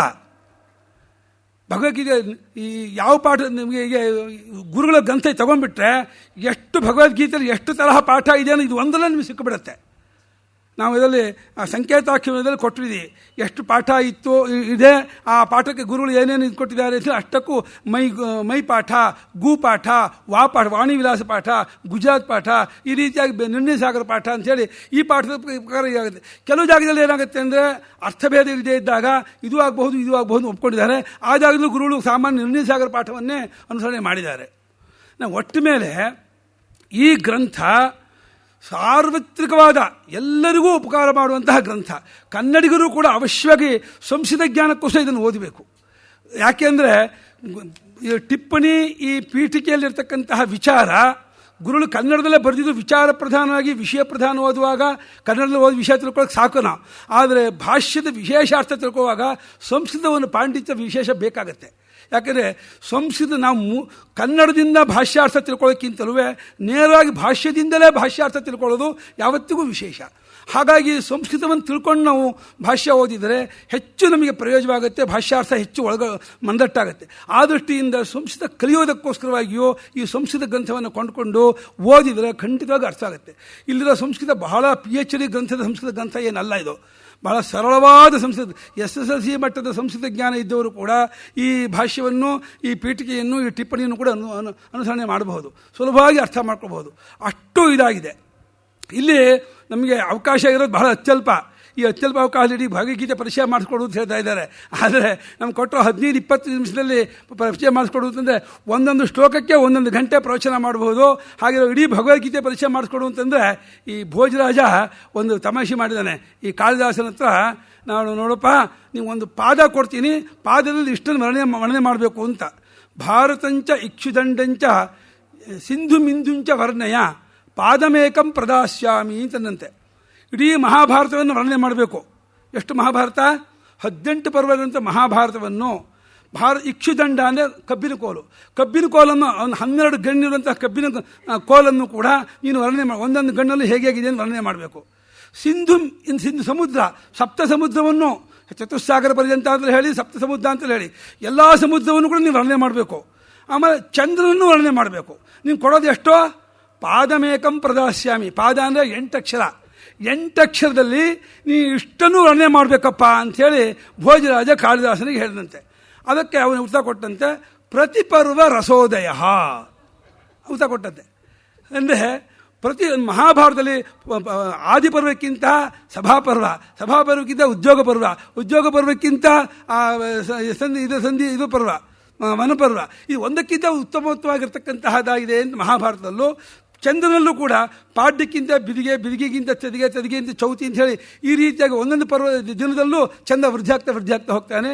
ಆ ಕಬ್ಬಿನಲ್ಲೂ ಮೇಲಿನ ಗಣ್ಣಿಗಿಂತ ಕೆಳಗಿನ್ನೂ ಜಾಸ್ತಿ ರುಚಿ, ಅದಕ್ಕಿನ್ನೂ ಕೆಳಗಿನ ಗಣ್ಣಿನಲ್ಲಿ ಜಾಸ್ತಿ ರುಚಿ ಅಂತ ಹೇಳಿಬಿಟ್ಟು ಆ ಸಮುದ್ರದಲ್ಲೂ ಪ್ರತಿ ಪರ್ವ ಅಂತಂದರೆ ಪ್ರತಿ ಅಮಾವಾಸ್ಯ ಪೂರ್ಣದಲ್ಲೂ ಕೂಡ ಉಕ್ಕಿ ಸಮುದ್ರ ಹರಿಯುತ್ತೆ ಅಂತ ಹೇಳಿ ಪ್ರತಿಪರ್ವ ರಸೋದಯ ಅಂತ ಒಂದು ಪಾದದಿಂದಲೇ 4 ವರ್ಣನೆ ಮಾಡ್ದ ಅಂತ ಕಾಳಿದಾಸ ಬಹಳ ತನ್ನ ಬುದ್ಧಿವಂತಿಕೆ ತೋರಿಸ್ತಾನೆ. ಹಾಗೆಯೇ ನಾವು ಕೂಡ ಈಗ ಒಂದು ಕೊಟ್ಟಂತಹ 15-20 ನಿಮಿಷದಲ್ಲಿಯೇ ಇಡೀ ಗ್ರಂಥವನ್ನು ಪರಿಚಯ ಮಾಡಿಸ್ಕೊಳ್ಬೇಕು ಅಂತಂದರೆ ನಾವು ಒಂದೇ ಪ್ರತಿಪರ್ವ ರಸೋದಯ ಅಂತ ಹೇಳಬೇಕು. ಪ್ರತಿ ಅಧ್ಯಾಯದಲ್ಲೂ ಕೂಡ ಉತ್ತಮವಾದ ರಸ ಇದೆ ಅಂತ ಹೇಳ್ಬಿಟ್ಟು ನಾವು ಮುಗಿಸ್ಬೇಕಾಗತ್ತೆ ಹೊರತು ಇದಕ್ಕಿಂತ ಜಾಸ್ತಿ ಹೇಳೋಕ್ಕಾಗೋದಿಲ್ಲ. ಕೊಟ್ಟ 15-20 ನಿಮಿಷದಲ್ಲಿ ಇಡೀ 800 ಪೇಜದ ಈ ಗ್ರಂಥವನ್ನು ಹೇಳಿ ಅಂತಂದರೆ ಎಂತ ಹೇಳೋದು? ಆದರೂ ಕೂಡ ಒಂದೊಂದು ಅಧ್ಯಾಯದಲ್ಲೂ ಕೂಡ ವಿಷಾದ ಯೋಗಕ್ಕಿಂತಲೂ ಸಾಂಖ್ಯ ಯೋಗದಲ್ಲಿರ್ತಕ್ಕಂತಹ ತತ್ವ ವಿಚಾರ, ಅದಕ್ಕಿಂತ ತತ್ವಜ್ಞಾನಕ್ಕೆ ಹೇಗೆ ನಾವು ಮನಸ್ಸನ್ನು ಇಡಬೇಕಾದ್ರೆ ನಮಗೆ ಯೋಗ್ಯತೆ ಏನು ಬೇಕು ಅಂದರೆ ಕರ್ಮಯೋಗವನ್ನು ಮಾಡಿರಬೇಕು ಅಂಥೇಳಿ 3ನೇ ಅಧ್ಯಾಯ. ಹಾಗೆ ಕರ್ಮಯೋಗದಲ್ಲಿ ಹೇಳಿದಂತಹ ಕರ್ಮಯೋಗದ ಅನುಷ್ಠಾನ ಮಾಡಿದ ಮೇಲೆ ನಮಗೆ ಉಂಟಾದ ಚಿತ್ತಶುದ್ಧಿಯಿಂದ ನಾವು ಪಡ್ಕೊಳ್ಬೇಕಾದಂತಹ ತತ್ವಜ್ಞಾನ ಸ್ವರೂಪ ಏನು ಅನ್ನೋದನ್ನು 4ನೇ ಅಧ್ಯಾಯ ಅಂತ. ಹೀಗೆ ಆಮೇಲೆ ಸನ್ಯಾಸ, ಆಮೇಲೆ ಧ್ಯಾನ ಯೋಗ ಅಂಥೇಳಿ ಒಂದೊಂದು ಅಧ್ಯಾಯದಲ್ಲೂ ಕೂಡ ಒಂದೊಂದು ಭಾಗವನ್ನು ವಿಶೇಷವಾಗಿ ವ್ಯಕ್ತಪಡಿಸುತ್ತಾ ಈ ಸಾರ್ವತ್ರಿಕ ಪರಿಪೂರ್ಣ ಅನುಭವದ ಆಧಾರದ ಮೇಲೆ ಈ ಪರಮಾರ್ಥ ತತ್ವವನ್ನು ತಿಳಿಸಿಕೊಟ್ಟಿರೋದು ಅನ್ನೋದು ಭಗವದ್ಗೀತೆಯ ಮುಖ್ಯವಾದಂತಹ ವಿಚಾರ. ಭಗವದ್ಗೀತೆಯಲ್ಲಿ ಮುಖ್ಯವಾಗಿ 2 ವಿಷಯವನ್ನು ಇಟ್ಕೊಂಡು ಹೊರಟಿದೆ ಅಂತ ಭಾಷ್ಯಕಾರರು ಆರಂಭ ಪ್ರತಿಜ್ಞೆ ಮಾಡಿದ್ದಾರೆ. ಪ್ರವೃತ್ತಿ ಧರ್ಮ, ನಿವೃತ್ತಿ ಧರ್ಮ ಅಂತ. ಪ್ರವೃತ್ತಿ ಧರ್ಮ ಅನ್ನೋದು ನಿವೃತ್ತಿ ಧರ್ಮಕ್ಕೆ ಉಪಕಾರವಾದಾಗ ಮಾತ್ರ ಅದು ಪ್ರವೃತ್ತಿ ಧರ್ಮ ಹೊರತು ಇದು ಕಾಮ್ಯಕರ್ಮವಾಗುತ್ತೆ, ಇದು ಲೌಕಿಕ ಕರ್ಮವಾಗುತ್ತೆ. ಇನ್ನೊಂದು ನಿವೃತ್ತಿ ಧರ್ಮ ಅಂತಂದರೆ ಪರಮಾರ್ಥ ತತ್ವವನ್ನು ಕಂಡುಕೊಳ್ಳೋದಕ್ಕೋಸ್ಕರವಾಗಿ ಇಟ್ಟುಕೊಳ್ಳುವಂತಹ ಜೀವನ ಧರ್ಮವೇ ನಿವೃತ್ತಿ ಧರ್ಮ. ತತ್ವಜ್ಞಾನವನ್ನೇ ಆಸುಪ್ತೆ ರಾಮೃತೇ ಕಾಲಂ ಅಂತ ಹೇಳಿ ಬೆಳಗ್ಗೆ ಎದ್ದಾಗಿಂದ ರಾತ್ರಿಯವರೆಗೂ ಯಾರು ಚಿಂತನೆ ಮಾಡ್ತಾ ಅದರಲ್ಲಿಯೇ ಕಾಲಯಾಪನೆ ಮಾಡ್ತಾ ಇರುವಂತಹ ಮಹಾತ್ಮನೋ ಅವನು ನಿವೃತ್ತಿ ಧರ್ಮದಲ್ಲಿರ್ತಕ್ಕಂತಹ ಪುರುಷ. ಯಾವಾತನು ಈ ತತ್ವಜ್ಞಾನಕ್ಕಾಗಿ ಯೋಗ್ಯತೆ ಸಂಪಾದನೆ ಮಾಡ್ಕೊಳ್ಳೋಕ್ಕೋಸ್ಕರವಾಗಿ ತನ್ನ ಲೌಕಿಕ ಕರ್ಮ ಇರಬಹುದು, ಶಾಸ್ತ್ರೀಯ ಕರ್ಮ ಇರಬಹುದು, ಎರಡನ್ನೂ ಕೂಡ ಯತ್ಕರೋಷಿ ಯದಶ್ನಾಸಿ ಯಜ್ಜುಹೋಷಿ ದದಾಸಿ ಯತ್ತಪಸ್ಯಸಿ ಕೌಂತೆಯ ತತ್ಕುರುಷ್ವ ಮದರ್ಪಣ ಅಂತ ಹೇಳಿ ಎಲ್ಲವನ್ನೂ ಲೌಕಿಕ ಕರ್ಮವನ್ನು ಕೂಡ ಭಗವದರ್ಪಣೆಯಿಂದ ಮಾಡಿದರೆ ಅದು ಚಿತ್ತಶುದ್ಧಿ ಕಾರಣವಾಗುತ್ತೆ. ಶಾಸ್ತ್ರೀಯ ಕರ್ಮವೂ ಕೂಡ ನೀವು ಈಶ್ವರಾರ್ಪಣ ಬುದ್ಧಿಯಿಂದ ಮಾಡಿದರೆ, ಕರ್ಮಯೋಗ ಮಾಡಿದೆ ಚಿತ್ತಶುದ್ಧಿಯಾಗಿ ಆತ್ಮಜ್ಞಾನಕ್ಕೆ ಅನುಕೂಲ ಆಗುತ್ತೆ. ಮನುಷ್ಯನ ಜನ್ಮದ ಸಾರ್ಥಕ್ಯತೆ ಆತ್ಮಜ್ಞಾನದಲ್ಲಿ ಇದೆ ಅನ್ನುವಂಥದ್ದನ್ನು ಎತ್ತಿ ತೋರಿಸುವಂತಹ ಗ್ರಂಥ ಭಗವದ್ಗೀತಾ ಗ್ರಂಥ. ತೈದಂ ಗೀತಾಶಾಸ್ತ್ರಸ್ಥ ಪ್ರಯೋಜನಂ ಪರಂ ನಿಶ್ರೇಯಸಂ ಸಹೇತುಕಸ್ಯ ಸಂಸಾರಸ್ಯ ಅತ್ಯಂತ ಉಪರಮ ಲಕ್ಷಣಂ ಅಂಥೇಳಿ ಶಂಕರಾಚಾರ್ಯ ಪೀಠಿಕೆಯಲ್ಲಿ ಪರಮನಿಶ್ರೇಯಸ ಮೋಕ್ಷವನ್ನು ಪಡ್ಕೊಳ್ಳೋದು ಅನ್ನೋದೇ ಭಗವದ್ಗೀತೆಯ ಮುಖ್ಯವಾದಂತಹ ವಿಷಯ. ಆ ವಿಚಾರವನ್ನು ಭಗವಂತ ತನ್ನದಾದಂತಹ ಒಂದು ಶೈಲಿಯಲ್ಲಿ, ನಿಜ ಭಗವದ್ಗೀತೆ ಅಂತಂದರೆ ಉಪನಿಷತ್ತಿಗೆ ಭಗವಂತನು ಕೊಟ್ಟಂತಹ ವ್ಯಾಖ್ಯಾನ ಅಂತ ಅನ್ಬೋದು. ಒಂದೇ ಮಾತು ಹೇಳೋದಾದ್ರೆ ಭಗವದ್ಗೀತೆ ಅಂದರೆ ಏನು ಅಂದರೆ ಆ ಎಲ್ಲ ಉಪನಿಷತ್ತಿರತಕ್ಕಂಥ ಎಲ್ಲ ವಿಚಾರಕ್ಕೂ ಭಗವಂತನು ತನ್ನದಾದಂತಹ ಒಂದು ಶೈಲಿಯಲ್ಲಿ 18 ಅಧ್ಯಾಯಗಳಿಂದ ಈ ಉಪನಿಷತ್ತಿರತಕ್ಕಂತಹ ವಿಚಾರನೆಲ್ಲ ಸಂಗ್ರಹವಾಗಿಟ್ಟಿದ್ದಾನೆ. ಸರ್ವೋಪನಿಷದೋ ಗಾವಃ ದೋಗ್ಧ ಗೋಪಾಲನಂದನಃ ಪಾರ್ಥೋ ವತ್ಸಃ ಸುಧೀರ್ ಭೋಕ್ತ ದುಗ್ಧಂ ಗೀತಾಮೃತಂ ಮಹತ್ ಅಂತ ಹೇಳಿ ಏನು ಹೇಳಿದ್ದಾರೆ, ಅಂಥ ಒಂದು ದಿವ್ಯವಾದ ಅದ್ಭುತವಾದ ಗ್ರಂಥವನ್ನು ನಮ್ಮ ಕಾರ್ಯಾಲಯದಲ್ಲಿ ಪ್ರಕಟ ಮಾಡಿದ್ದಾರೆ. ಅವಶ್ಯವಾಗಿ ತಾವುಗಳೆಲ್ಲರೂ ಕೂಡ ಈ ಜನ್ಮ ಸಾರ್ಥಕ ಮಾಡ್ಕೋಬೇಕು ಅಂತಂದರೆ ಭಗವದ್ಗೀತೆಯನ್ನು ಅವಶ್ಯವಾಗಿ ಓದಲೇಬೇಕು. ಭಗವದ್ಗೀತೆ ಅಂಟು ಸರಳವಾದ, ಸಹಜವಾದ, ಸುಲಭವಾದ ಗ್ರಂಥ ಮತ್ತೊಂದು ಗ್ರಂಥ ನಿಮಗೆ ಸಿಗೋದಿಲ್ಲ. ಇನ್ನೊಂದು ವಿಷಯ ಏನು ಅಂದರೆ, ಈ ಭಗವದ್ಗೀತೆಯಲ್ಲಿ ಯಾವ ಶೈವ ವಿಚಾರವಾಗಲಿ, ವೈಷ್ಣವ ವಿಚಾರವಾಗಲಿ, ಶಾಕ್ತರ ವಿಚಾರವಾಗಲಿ, ಬೇರೆ ಯಾವ ಮತದ ಸಂಪ್ರದಾಯ ವಿಚಾರವನ್ನು ಒಳಗೊಂಡಿಲ್ಲ. ಸಾರ್ವತ್ರಿಕವಾದ ಪರಿಪೂರ್ಣವಾದ ಅನುಭವದ ವಿಚಾರವನ್ನು ಸಾರ್ವತ್ರಿಕ ಸಾಧನದ ಮೂಲಕವಾಗಿಯೇ ತಿಳಿಸ್ಕೊಟ್ಟಿದೆ. ಇಲ್ಲಿ ಹೇಳ್ತಕ್ಕಂಥ ಸಾಧನ ವಿಚಾರವೂ ಕೂಡ ಎಲ್ಲರಿಗೂ ಅಪ್ಪಲೆ ಆಗುವಂಥ ಸಾಧನ ವಿಚಾರ. ಅದ್ವೇಷ್ಟತ್ವಾದಿ ಗುಣಗಳಾಗಲಿ, ಅಮಾನಿತ್ವಾದಿ ಗುಣಗಳಾಗಲಿ ಎಲ್ಲರೂ ಕೂಡ ಅವಶ್ಯವಾಗಿ ಅಳವಡಿಸಿಕೊಳ್ಳಬೇಕಾದಂತಹ ಗುಣಗಳು. ಇದಕ್ಕೆ ಸಾಧನ ಪ್ರಸ್ಥಾನ ಅಂತ ಹೆಸರು. ಭಗವದ್ಗೀತೆಗೆ, ಉಪನಿಷತ್ತಿಗೆ ಸಿದ್ಧಾಂತ ಪ್ರಸ್ಥಾನ ಅಂತ ಹೆಸರಾದರೆ ಭಗವದ್ಗೀತೆಗೆ ಸಾಧನ ಪ್ರಸ್ಥಾನ ಅಂತ, ಸಾಧನವನ್ನೇ ಪ್ರಧಾನವಾಗಿಟ್ಕೊಂಡು ಸಿದ್ಧಾಂತವನ್ನು, ತತ್ವದ ವಿಚಾರವನ್ನು ಮನಮುಟ್ಟು ಹಾಗೆಯೇ ಪ್ರತಿಪಾದನೆ ಮಾಡುವಂಥ ಗ್ರಂಥ, ಅತ್ಯಂತ ಲೋಕೋತ್ತರವಾದ ಗ್ರಂಥ. ಈ ಗ್ರಂಥವನ್ನು ಪ್ರತಿಯೊಬ್ಬರೂ ಓದಿ ಇದರ ಅರ್ಥವನ್ನು ಮನನ ಮಾಡಿ, ಅರ್ಥವನ್ನು ಅನುಸಂಧಾನ ಮಾಡಿ ತತ್ವ ತಿಳ್ಕೊಂಡು ಜನ್ಮ ಸಾರ್ಥಕ ಮಾಡ್ಕೋಬೇಕು. ಇಂಥ ಒಂದು ಸದವಕಾಶವನ್ನು ಮನುಷ್ಯರಾಗಿರ್ತಕ್ಕ ನಾವುಗಳೆಲ್ಲರೂ ಪಡ್ಕೊಂಡಿದ್ದೀವಿ. ಅತ್ಯಂತ ದುರ್ಲಭವ ಅಂತ ಮಾನುಷ್ಯ ಜನ್ಮದಲ್ಲಿ ತತ್ವಜ್ಞಾನ ಮಾಡ್ಕೊಳ್ಳೋದೇನೆಯೇ, ಪರಮಾರ್ಥ ತತ್ವವನ್ನು ತಿಳ್ಕೊಳ್ಳೋದೇನೆಯೇ ನಾವು ಜನ್ಮವನ್ನು ಕಳ್ಕೊಂಡ್ಬಿಟ್ವಿ ಅಂತಂದರೆ ನಮಗೆ ಫ್ರಮ್ ಅಡ್ರೆಸ್ ಗೊತ್ತಿಲ್ಲ, ಟು ಅಡ್ರೆಸ್ ಗೊತ್ತಿಲ್ಲ, ಎಲ್ಲಿಂದ ಬಂದು ಗೊತ್ತಿಲ್ಲ, ಹಿಂದಿನ ಜನ್ಮ ಎಲ್ಲಿದ್ದೀವಿ ಗೊತ್ತಿಲ್ಲ, ಮುಂದೆ ಎಲ್ಲೂ ಹೋಗ್ತೀವಿ ಅಂತ ಗೊತ್ತಿಲ್ಲ, ಯಾರು ನಾವು ಗಂಡಾಗಿ ಹುಡ್ತೀವ, ಹೆಣ್ಣಾಗಿ ಹುಡ್ತೀವ, ಅದು ಹ್ಯಾಂಡಿಕ್ಯಾಪಾಗಿ ಹುಡ್ತೀವ, ಸರಿಯಾಗಿ ಹುಡ್ತೀವಿ, ಏನೂ ಗೊತ್ತಿಲ್ಲ, ಹೇಗೋ ಹುಟ್ಟು ಬಂದುಬಿಟ್ಟಿದ್ದೀವಿ. ಒಂದು ರೀತಿ ಅನಿರೀಕ್ಷಿತವಾದಂತಹ ಹುಟ್ಟು, ಒಂದು ಅನಿವಾರ್ಯವಾದಂತಹ ಬದುಕು, ನಿಶ್ಚಯವಾದಂತಹ ಮರಣ. ಇಂಥ ಒಂದು ಜೀವನ ಯಾತ್ರೆಯಲ್ಲಿ ನಾವು ಇದು ಮಾಡ್ತಾ ಇದ್ದೀವಿ. ಮರಣ ತಪ್ಪಿಸ್ಕೊಳ್ಳೋಕ್ಕಾಗೋದಿಲ್ಲ. ಯಾವ ಕ್ಷಣದಲ್ಲಿ ಬೇಕಾದರೂ ಈ 9 ಭಾಗದ ಹಾರು ಹೊಡೆದಿದೆ, ಪ್ರಾಣ ಪಕ್ಷಿ ಹಾರು ಹೋಗ್ಬಿಡ್ಬೋದು. ಪ್ರಾಣ ಪಕ್ಷಿ ಹಾರು ಹೋಗೋದ್ರ ಒಳಗೇನೆ ತತ್ವವನ್ನು ಕಂಡುಕೊಂಡು ಜನ್ಮ ಸಾರ್ಥಕ ಮಾಡ್ಕೋಬೇಕು. ಮತ್ತು ಮುಂದಿನ ಜನ್ಮಕ್ಕೆ ಮುಂದಕ್ಕೆ ಅಂತ ಪೋಸ್ಟ್ಪೋನ್ ಮಾಡಬಾರ್ದು. ಆದಷ್ಟು ಬೇಗ ಈ ವ್ಯಕ್ತಿಯ ಹಿಂದೆ ಪ್ರತಿಜ್ಞೆ ಮಾಡಿ ಈ ಒಂದು ಗೀತಾಚಾರ್ಯನು ಏನು ಗೀತೆಯ ಮೂಲಕ ತತ್ವೋಪದೇಶ ಮಾಡಿದ್ದಾನೆ. ಶಂಕರ ಭಗವತ್ಪಾದರವರು ಸಾರ್ವತ್ರಿಕ ಅನುಭವದ ಆಧಾರದ ಮೇಲೆ ಯಾವ ಒಂದು ಭಾಷ್ಯವನ್ನು ಬರೆದಿದ್ದಾರೆ, ನಮ್ಮ ಗುರುಗಳವರು ಅದಕ್ಕೆ ಯಾವ ರೀತಿ ಅದಕ್ಕೆ ವ್ಯಾಖ್ಯಾನ ಮಾಡಿ ಅನುಭವಕ್ಕೆ ಮಟ್ಟು ಹಾಗೆ ಪ್ರತಿಪಾದನೆ ಮಾಡಿದ್ದಾರೆ. ಇದೆಲ್ಲವನ್ನೂ ಓದಿ ಮನದಂದು ಜನ್ಮ ಸಾರ್ಥಕ ಮಾಡ್ಕೋಬೇಕು ಅಂಥೇಳಿ ನಾನು ತಮ್ಮಲ್ಲಿ ಪ್ರಾರ್ಥನೆ ಮಾಡ್ಕೋತೀನಿ. ಇಂಥ ಒಂದು ಅವಕಾಶ ತಮಗೆಲ್ಲರಿಗೂ ಸಿಕ್ಕಿದೆ, ಇದನ್ನು ಉಪಯೋಗಿಸ್ಕೊಳ್ಳಿ. ಇದು ಬಹಳ ಅತ್ಯಲ್ಪ ಮೌಲ್ಯದಲ್ಲಿ ಕೊಡ್ತಾ ಇದ್ದಾರೆ. ಕಾರ್ಯ 350 ರೂಪಾಯಿ ಇಟ್ಟಿದ್ದಾರೆ, ಈ ಸಂದರ್ಭದಲ್ಲಿ 250ಕ್ಕೆ ಕೊಡ್ತೀನಿ ಅಂತ ಹೇಳ್ತಾ ಇದ್ದಾರೆ. ಬಹಳ ಅತ್ಯಲ್ಪವಾದ ಮೌಲ್ಯವನ್ನು ಇಟ್ಟು ವಿಕ್ರಯ ಮಾಡ್ತಾ ಇದ್ದಾರೆ. ಜನರಿಗೆಲ್ಲರಿಗೂ ಈ ತತ್ವ ವಿಚಾರ ಮುಟ್ಟಲಿ, ತಲುಪಲಿ, ಎಲ್ಲರೂ ಕೃತಾರ್ಥರಾಗಲಿ ಅನ್ನುವಂತಹ ಸದುದ್ದೇಶದಿಂದ ಈ ಒಂದು ಗ್ರಂಥವನ್ನು ಬೆಳಕಿಗೆ ತಂದಿದ್ದಾರೆ. ಈ ಗ್ರಂಥವು ಆಸೇತು ಹಿಮಾಚಲದ ಎಲ್ಲ ಕಡೆಗೂ ಪ್ರಚಾರವಾಗಲಿ, ಎಲ್ಲರೂ ಕೂಡ ಕೊಂಡ್ಕೊಂಡು ಇದರ ವಿಚಾರವನ್ನು ಓದಿ ಕೃತಾರ್ಥರಾಗಲಿ ಅಂತ ಮತ್ತೊಮ್ಮೆ ಹೇಳ್ತಾ ನನ್ನ 2 ಮಾತನ್ನು ಮುಕ್ತಾಯಗೊಳಿಸಿ. ನಾರಾಯಣ ನಾರಾಯಣ ನಾರಾಯಣ. ಕಾರ್ಯಾಲಯದ ಬಗ್ಗೆನಾ? ಹೀಗೆ ಗುರುಗಳು 1920ನೇ ಇಸ್ವಿಯಲ್ಲಿಯೇ ಕಾರ್ಯಾಲಯವನ್ನು ಸ್ಥಾಪನೆ ಮಾಡಿದ್ದಾರೆ. ಆದರೆ ಅವರ ಕಾಲದ ಜೀವಿತ ಕಾಲದಲ್ಲಿ ಬಹಳ ಚೆನ್ನಾಗಿ ಅದ್ಭುತವಾಗಿ ನಡ್ಕೊಂಡೇ ಬಂತು. ಇದುವರೆಗೂ ಚೆನ್ನಾಗಿ ನಡ್ಕೊಂಡು ಬಂತು. ನಾನು 2003ಕ್ಕೆ ನಾನು ಬಂದೆ. ಅದಕ್ಕೆ ಮುಂಚೆ ಸ್ವಾಮಿಗಳು ಮುಕ್ತರಾದ ಮೇಲೆ 20-25 ವರ್ಷ ಕಾಲ ನಮ್ಮ ಪಂಡಿತರಾದ ನರಸಿಂಹಮೂರ್ತಿಗಳವರು ಬಹಳ ಶ್ರಮವಹಿಸಿ ಗುರುಗಳ ಇದನ್ನು ಆಜ್ಞೆಯನ್ನು, ಅವರ ನಿಯಮವನ್ನು ಶಿರಸಾವಹಿಸಿ ಅವರು 25-30 ವರ್ಷ ಕಾಲ ತುಂಬ ಚೆನ್ನಾಗಿ ನಡ್ಕೊಂಡು ಬಂದರು. ಅವರ ಒಂದು ಕೊನೆಯ ವಯಸ್ಸಿನಲ್ಲಿ ನಾನು ಹೋದೆ. ನಾನು ಹೋಗಿ ನನ್ನ ಕೈಲಾದಷ್ಟು ಮಟ್ಟಿಗೆ ನಾನು ಕೂಡ ಒಂದು 8-10 ವರ್ಷದ ಕಾಲ ಅಲ್ಲಿನ ಒಂದು ಸೇವೆ ಮಾಡಿದ್ದೀನಿ. ಈಗ ಹೊಳೆ ನರಸೀಪುರದಲ್ಲಿ ಸದ್ಯಕ್ಕೆ ಅಲ್ಲಿ ಪಾಠ ಇದ್ದದ್ದು ನಿಂತು ಹೋಗಿದೆ. ಅಲ್ಲೂ ಕೂಡ ಚಾಲ್ತಿಗೆ ಬರಬೇಕು. ಸರಿಯಾದಂತಹ ಯೋಗ್ಯರಾದಂತಹ ಶಿಷ್ಯರುಗಳನ್ನು ಕಳಿಸ್ಕೊಡಿ, ಸರಿಯಾದಂತಹ ಒಂದು ಉಪಾಧ್ಯಾಯರು ಅಲ್ಲಿಗೆ ಹೋಗುವಂತಾಗಲಿ, ಅಲ್ಲಿ ಇದ್ದುಬಿಟ್ಟು ಮತ್ತೆ ಅದಕ್ಕೊಂದು ಜೀವ ಕಳೆ ಬಂದು ಅಲ್ಲಿ ನಡೆಯುವಂತಾಗಬೇಕು. ಇಲ್ಲಿ ಬೆಂಗಳೂರು ಕಾರ್ಯದಲ್ಲೂ ಕೂಡ ಗುರುಗಳು ಈ ಒಂದು ಅಧ್ಯಾತ್ಮ ಪ್ರಚಾರ ಆಗಲಿ ಅನ್ನೋ ದೃಷ್ಟಿಯಿಂದಲೇ ಇಲ್ಲೊಂದು ಸಂಸ್ಥೆಯನ್ನು ಉದ್ಘಾಟನೆ ಮಾಡಿದ್ದಾರೆ, ತಂದಿಟ್ಟಿದ್ದಾರೆ. ಇಲ್ಲೂ ಕೂಡ ಪ್ರತಿನಿತ್ಯ ಪ್ರವಚನ ನಡೆಯುತ್ತೆ. ಆದರೆ ಇಲ್ಲಿ ಭಾಷ್ಯ ಪಾಠವಾಗಬೇಕು, ಪ್ರತಿನಿತ್ಯ ಪ್ರವಚನ ನಡೀಬೇಕು. ಇದಕ್ಕೆ ಪ್ರತಿಯೊಬ್ಬರು ಹೋಗಿ ಪಾಠ ಟೈಮಿಗೆ ಪಾಠ ಕಲಿಸ್ಕೊಂಡು ಪಾಠಕರೂ ಕೂಡ ಅಲ್ಲಿ ನಿತ್ಯ ಪಾಠ ಹೇಳುವಂತಾಗಬೇಕು. ಆ ರೀತಿಯಾದಂತಹ ಒಂದು ವ್ಯವಸ್ಥೆ ಬರಲಿ. ಅದನ್ನು ಪೂಜ್ಯ ಗುರುಗಳು ಎಲ್ಲರಿಗೂ ಪ್ರೇರಣೆ ಮಾಡಲಿ, ಗುರುಗಳ ಆಶೀರ್ವಾದಂತೆ ಮತ್ತೆ ಆ ಸಂಸ್ಥೆ ಚೆನ್ನಾಗಿ ಬೆಳೆಯುವಂತಾಗಲಿ ಅಂಥೇಳಿ ನಾನು ಪೂಜ್ಯ ಗುರುಗಳಿಗೆ ಪ್ರಾರ್ಥನೆ ಮಾಡ್ಕೊಳ್ತೀನಿ. ಹಾಗೆ ಈ ಬರೋ ಅಕ್ಟೋಬರ್ ತಿಂಗಳಲ್ಲಿ 2ನೇ ತಾರೀಕಿನ 8ನೇ ತಾರೀಕುವರೆಗೆ ಹೊಳೆ ನರಸೀಪುರದಲ್ಲಿ ನಾವು ಒಂದು ವೇದಾಂತ ಶಿಬಿರವನ್ನು ಏರ್ಪಾಡು ಮಾಡ್ಕೊಂಡಿದ್ದೀವಿ. ಆ ಒಂದು ಶಿಬಿರ 7 ದಿವಸಗಳ ಕಾಲ ವೇದಾಂತ ಚಿಂತನೆ, ವೇದಾಂತ ವಿಚಾರಗಳನ್ನೇ ನಡೆಸ್ತಾ ಇದ್ದೀವಿ. ಹಾಗೆ ಅಲ್ಲಿ ರಾಮದೇವರಿಗೆ ಸ್ವಾಮಿಗಳ ಸಮಾಧಿಗೆ ವಿಶೇಷ ಪೂಜೆಯನ್ನು ಕೂಡ ಇಟ್ಕೊಂಡಿದ್ದೀವಿ. ದಯವಿಟ್ಟು ತಾವುಗಳೆಲ್ಲ ಆ ಸಪ್ತಾಹಕ್ಕೆ ಭಾಗವಹಿಸಬೇಕು ಅಂತ ನಮ್ಮಲ್ಲಿ ಪ್ರಾರ್ಥನೆ.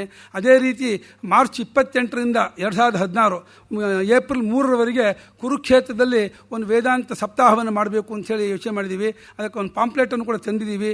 ಆಸಕ್ತರಾದವರು ಅದಕ್ಕೂ ಕೂಡ ಬರ್ಬೋದು. ಅಲ್ಲೂ ಕೂಡ ನಿರಂತರವಾದ ವೇದಾಂತ ಚಿಂತನೆ, ತತ್ವಚಿಂತನೆ, ತತ್ವ ವಿಚಾರ, ಆಮೇಲೆ ಗೋಷ್ಠಿಗಳು ಅಂದರೆ ಚರ್ಚಾ ವಿಚಾರಗಳು ಎಲ್ಲವನ್ನೂ ಕೂಡ ಇಟ್ಕೊಂಡಿದ್ದೀವಿ.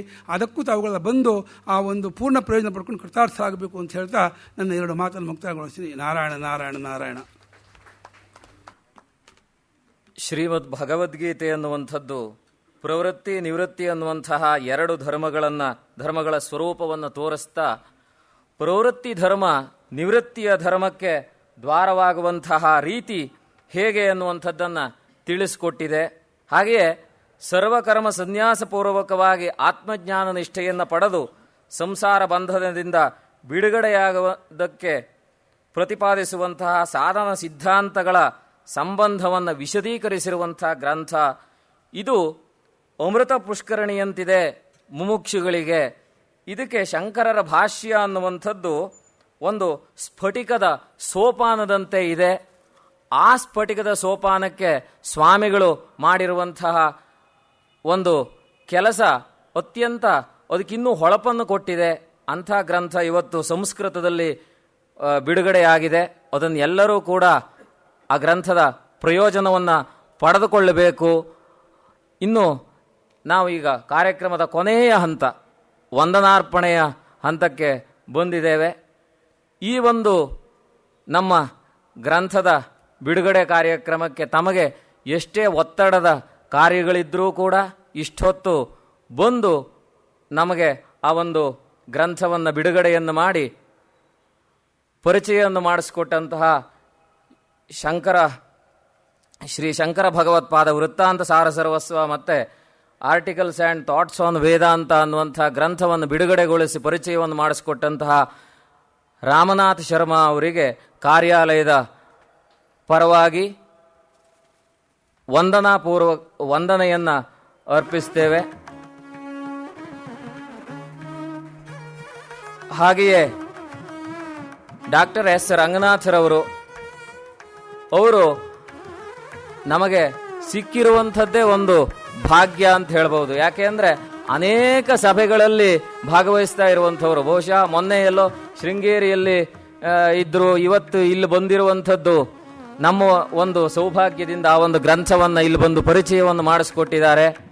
ಅವರಿಗೂ ಕೂಡ ಕಾರ್ಯಾಲಯದ ಪರವಾಗಿ ವಂದನೆಯನ್ನು ಅರ್ಪಿಸ್ತೇನೆ. ಹಾಗೆಯೇ ನಮ್ಮ ಪೂಜ್ಯ ಗುರುಗಳು ಚಾತುರ್ಮಾಸ್ಯ ವ್ರತದಲ್ಲಿದ್ದರೂ ಕೂಡ ಸ್ವಾಮಿಗಳ ಒಂದು ಗ್ರಂಥದ ಬಿಡುಗಡೆ ಕಾರ್ಯ ಆದ್ದರಿಂದ ಆ ಗುರು ಸೇವೆಯಲ್ಲಿ ಚಾತುರ್ಮಾಸ್ಯದ ವ್ರತದ ಯಾವ ಕೊಟ್ಟು ಇಲ್ಲ ಅನ್ನುವಂಥ ಭಾವನೆಯಿಂದ ಇಲ್ಲಿವರೆಗೆ ಆಗಮಿಸಿ ಆ ಒಂದು ಗ್ರಂಥವನ್ನೆಲ್ಲವನ್ನೂ ಪರಿಚಯ ಮಾಡಿಸಿಕೊಟ್ಟು ನಮ್ಮನ್ನೆಲ್ಲ ಹರಸಿದ್ದಕ್ಕೆ ಅವರಿಗೆ ಸಾಷ್ಟಾಂಗ ನಮಸ್ಕಾರವನ್ನು ಅರ್ಪಿಸ್ತೇವೆ. ಹಾಗೆಯೇ ಈ ಒಂದು ಕಾರ್ಯಕ್ರಮಕ್ಕೆ ಆಗಮಿಸಿದಂತಹ ಎಲ್ಲ ಗುರುಬಂಧುಗಳಿಗೂ ಕೂಡ ವಂದನೆಯನ್ನು ಅರ್ಪಿಸ್ತೇವೆ. ಈ ಒಂದು ಸಭಾಂಗಣವನ್ನು ನಮಗೆ ಈ ಒಂದು ಕಾರ್ಯಕ್ರಮಕ್ಕೆ ಉಪಯೋಗಿಸುವುದಕ್ಕೆ ಅನುವು ಮಾಡಿಕೊಟ್ಟಂತಹ ಈ ಗೋಖಲೆ ಸಾರ್ವಜನಿಕ ಸಂಸ್ಥೆಯ ಪದಾಧಿಕಾರಿಗಳಿಗೂ ಕೂಡ ಕಾರ್ಯಾಲಯದ ಪರವಾಗಿ ವಂದನೆಗಳನ್ನು ಅರ್ಪಿಸ್ತೇವೆ. ಹಾಗೆಯೇ ಈಗ ಬಿಡುಗಡೆಯಾದಂಥ ಗ್ರಂಥಗಳೆಲ್ಲ ಸಭಾಂಗಣದ ಹೊರಭಾಗದಲ್ಲಿ ಮಾರಾಟಕ್ಕಿದೆ. ಆ ಗ್ರಂಥ ಇವತ್ತು ರಿಯಾಯಿತಿ ದರದಲ್ಲಿ ದೊರಕತ್ತೆ. ಆಸಕ್ತರು ಆ ಗ್ರಂಥವನ್ನು ಕೊಂಡುಕೊಳ್ಳಬೇಕು. ಈ ಒಂದು ಕಾರ್ಯಕ್ರಮವನ್ನು ಇಲ್ಲಿಗೆ ನಾವು ಸಮಾಪ್ತಿಯನ್ನು ಮಾಡ್ತೇವೆ. ಹೊರಗಡೆ ಪ್ರಸಾದವನ್ನೆಲ್ಲ ಸ್ವೀಕರಿಸಿ ತೆರಳಬೇಕು ಅಂತ ತಮ್ಮಲ್ಲಿ ಇನ್ನೊಂದು ಸಲ ವಿಜ್ಞಾಪನೆಯನ್ನು ಮಾಡ್ತೇವೆ. ವಂದೇ ತಂ ಸಚ್ಚಿದಾನಂದಂ ಯತಿವರ್ಯಂ ಮಹಾಮತಿಂ ವೇದ ವೇದಾಂತ ಸಾರಜ್ಯಂ ಸದ್ಗುರುಂ ಪ್ರಣತೋಸ್ಮ್ಯಹಂ ಸದಾಹಂ ಸಂಪ್ರದಾಯಜ್ಞಂ ಸಂಯಮೀಂದ್ರಂ ಸದಾಶ್ರಯಂ ಸದ್ಗುರುಂ ಸಚ್ಚಿದಾನಂದಂ ಸದಾಚಾರಂ ಸಮಾಶ್ರಯೇ. ಓಂ ಶಾಂತಿ ಶಾಂತಿ ಶಾಂತಿ.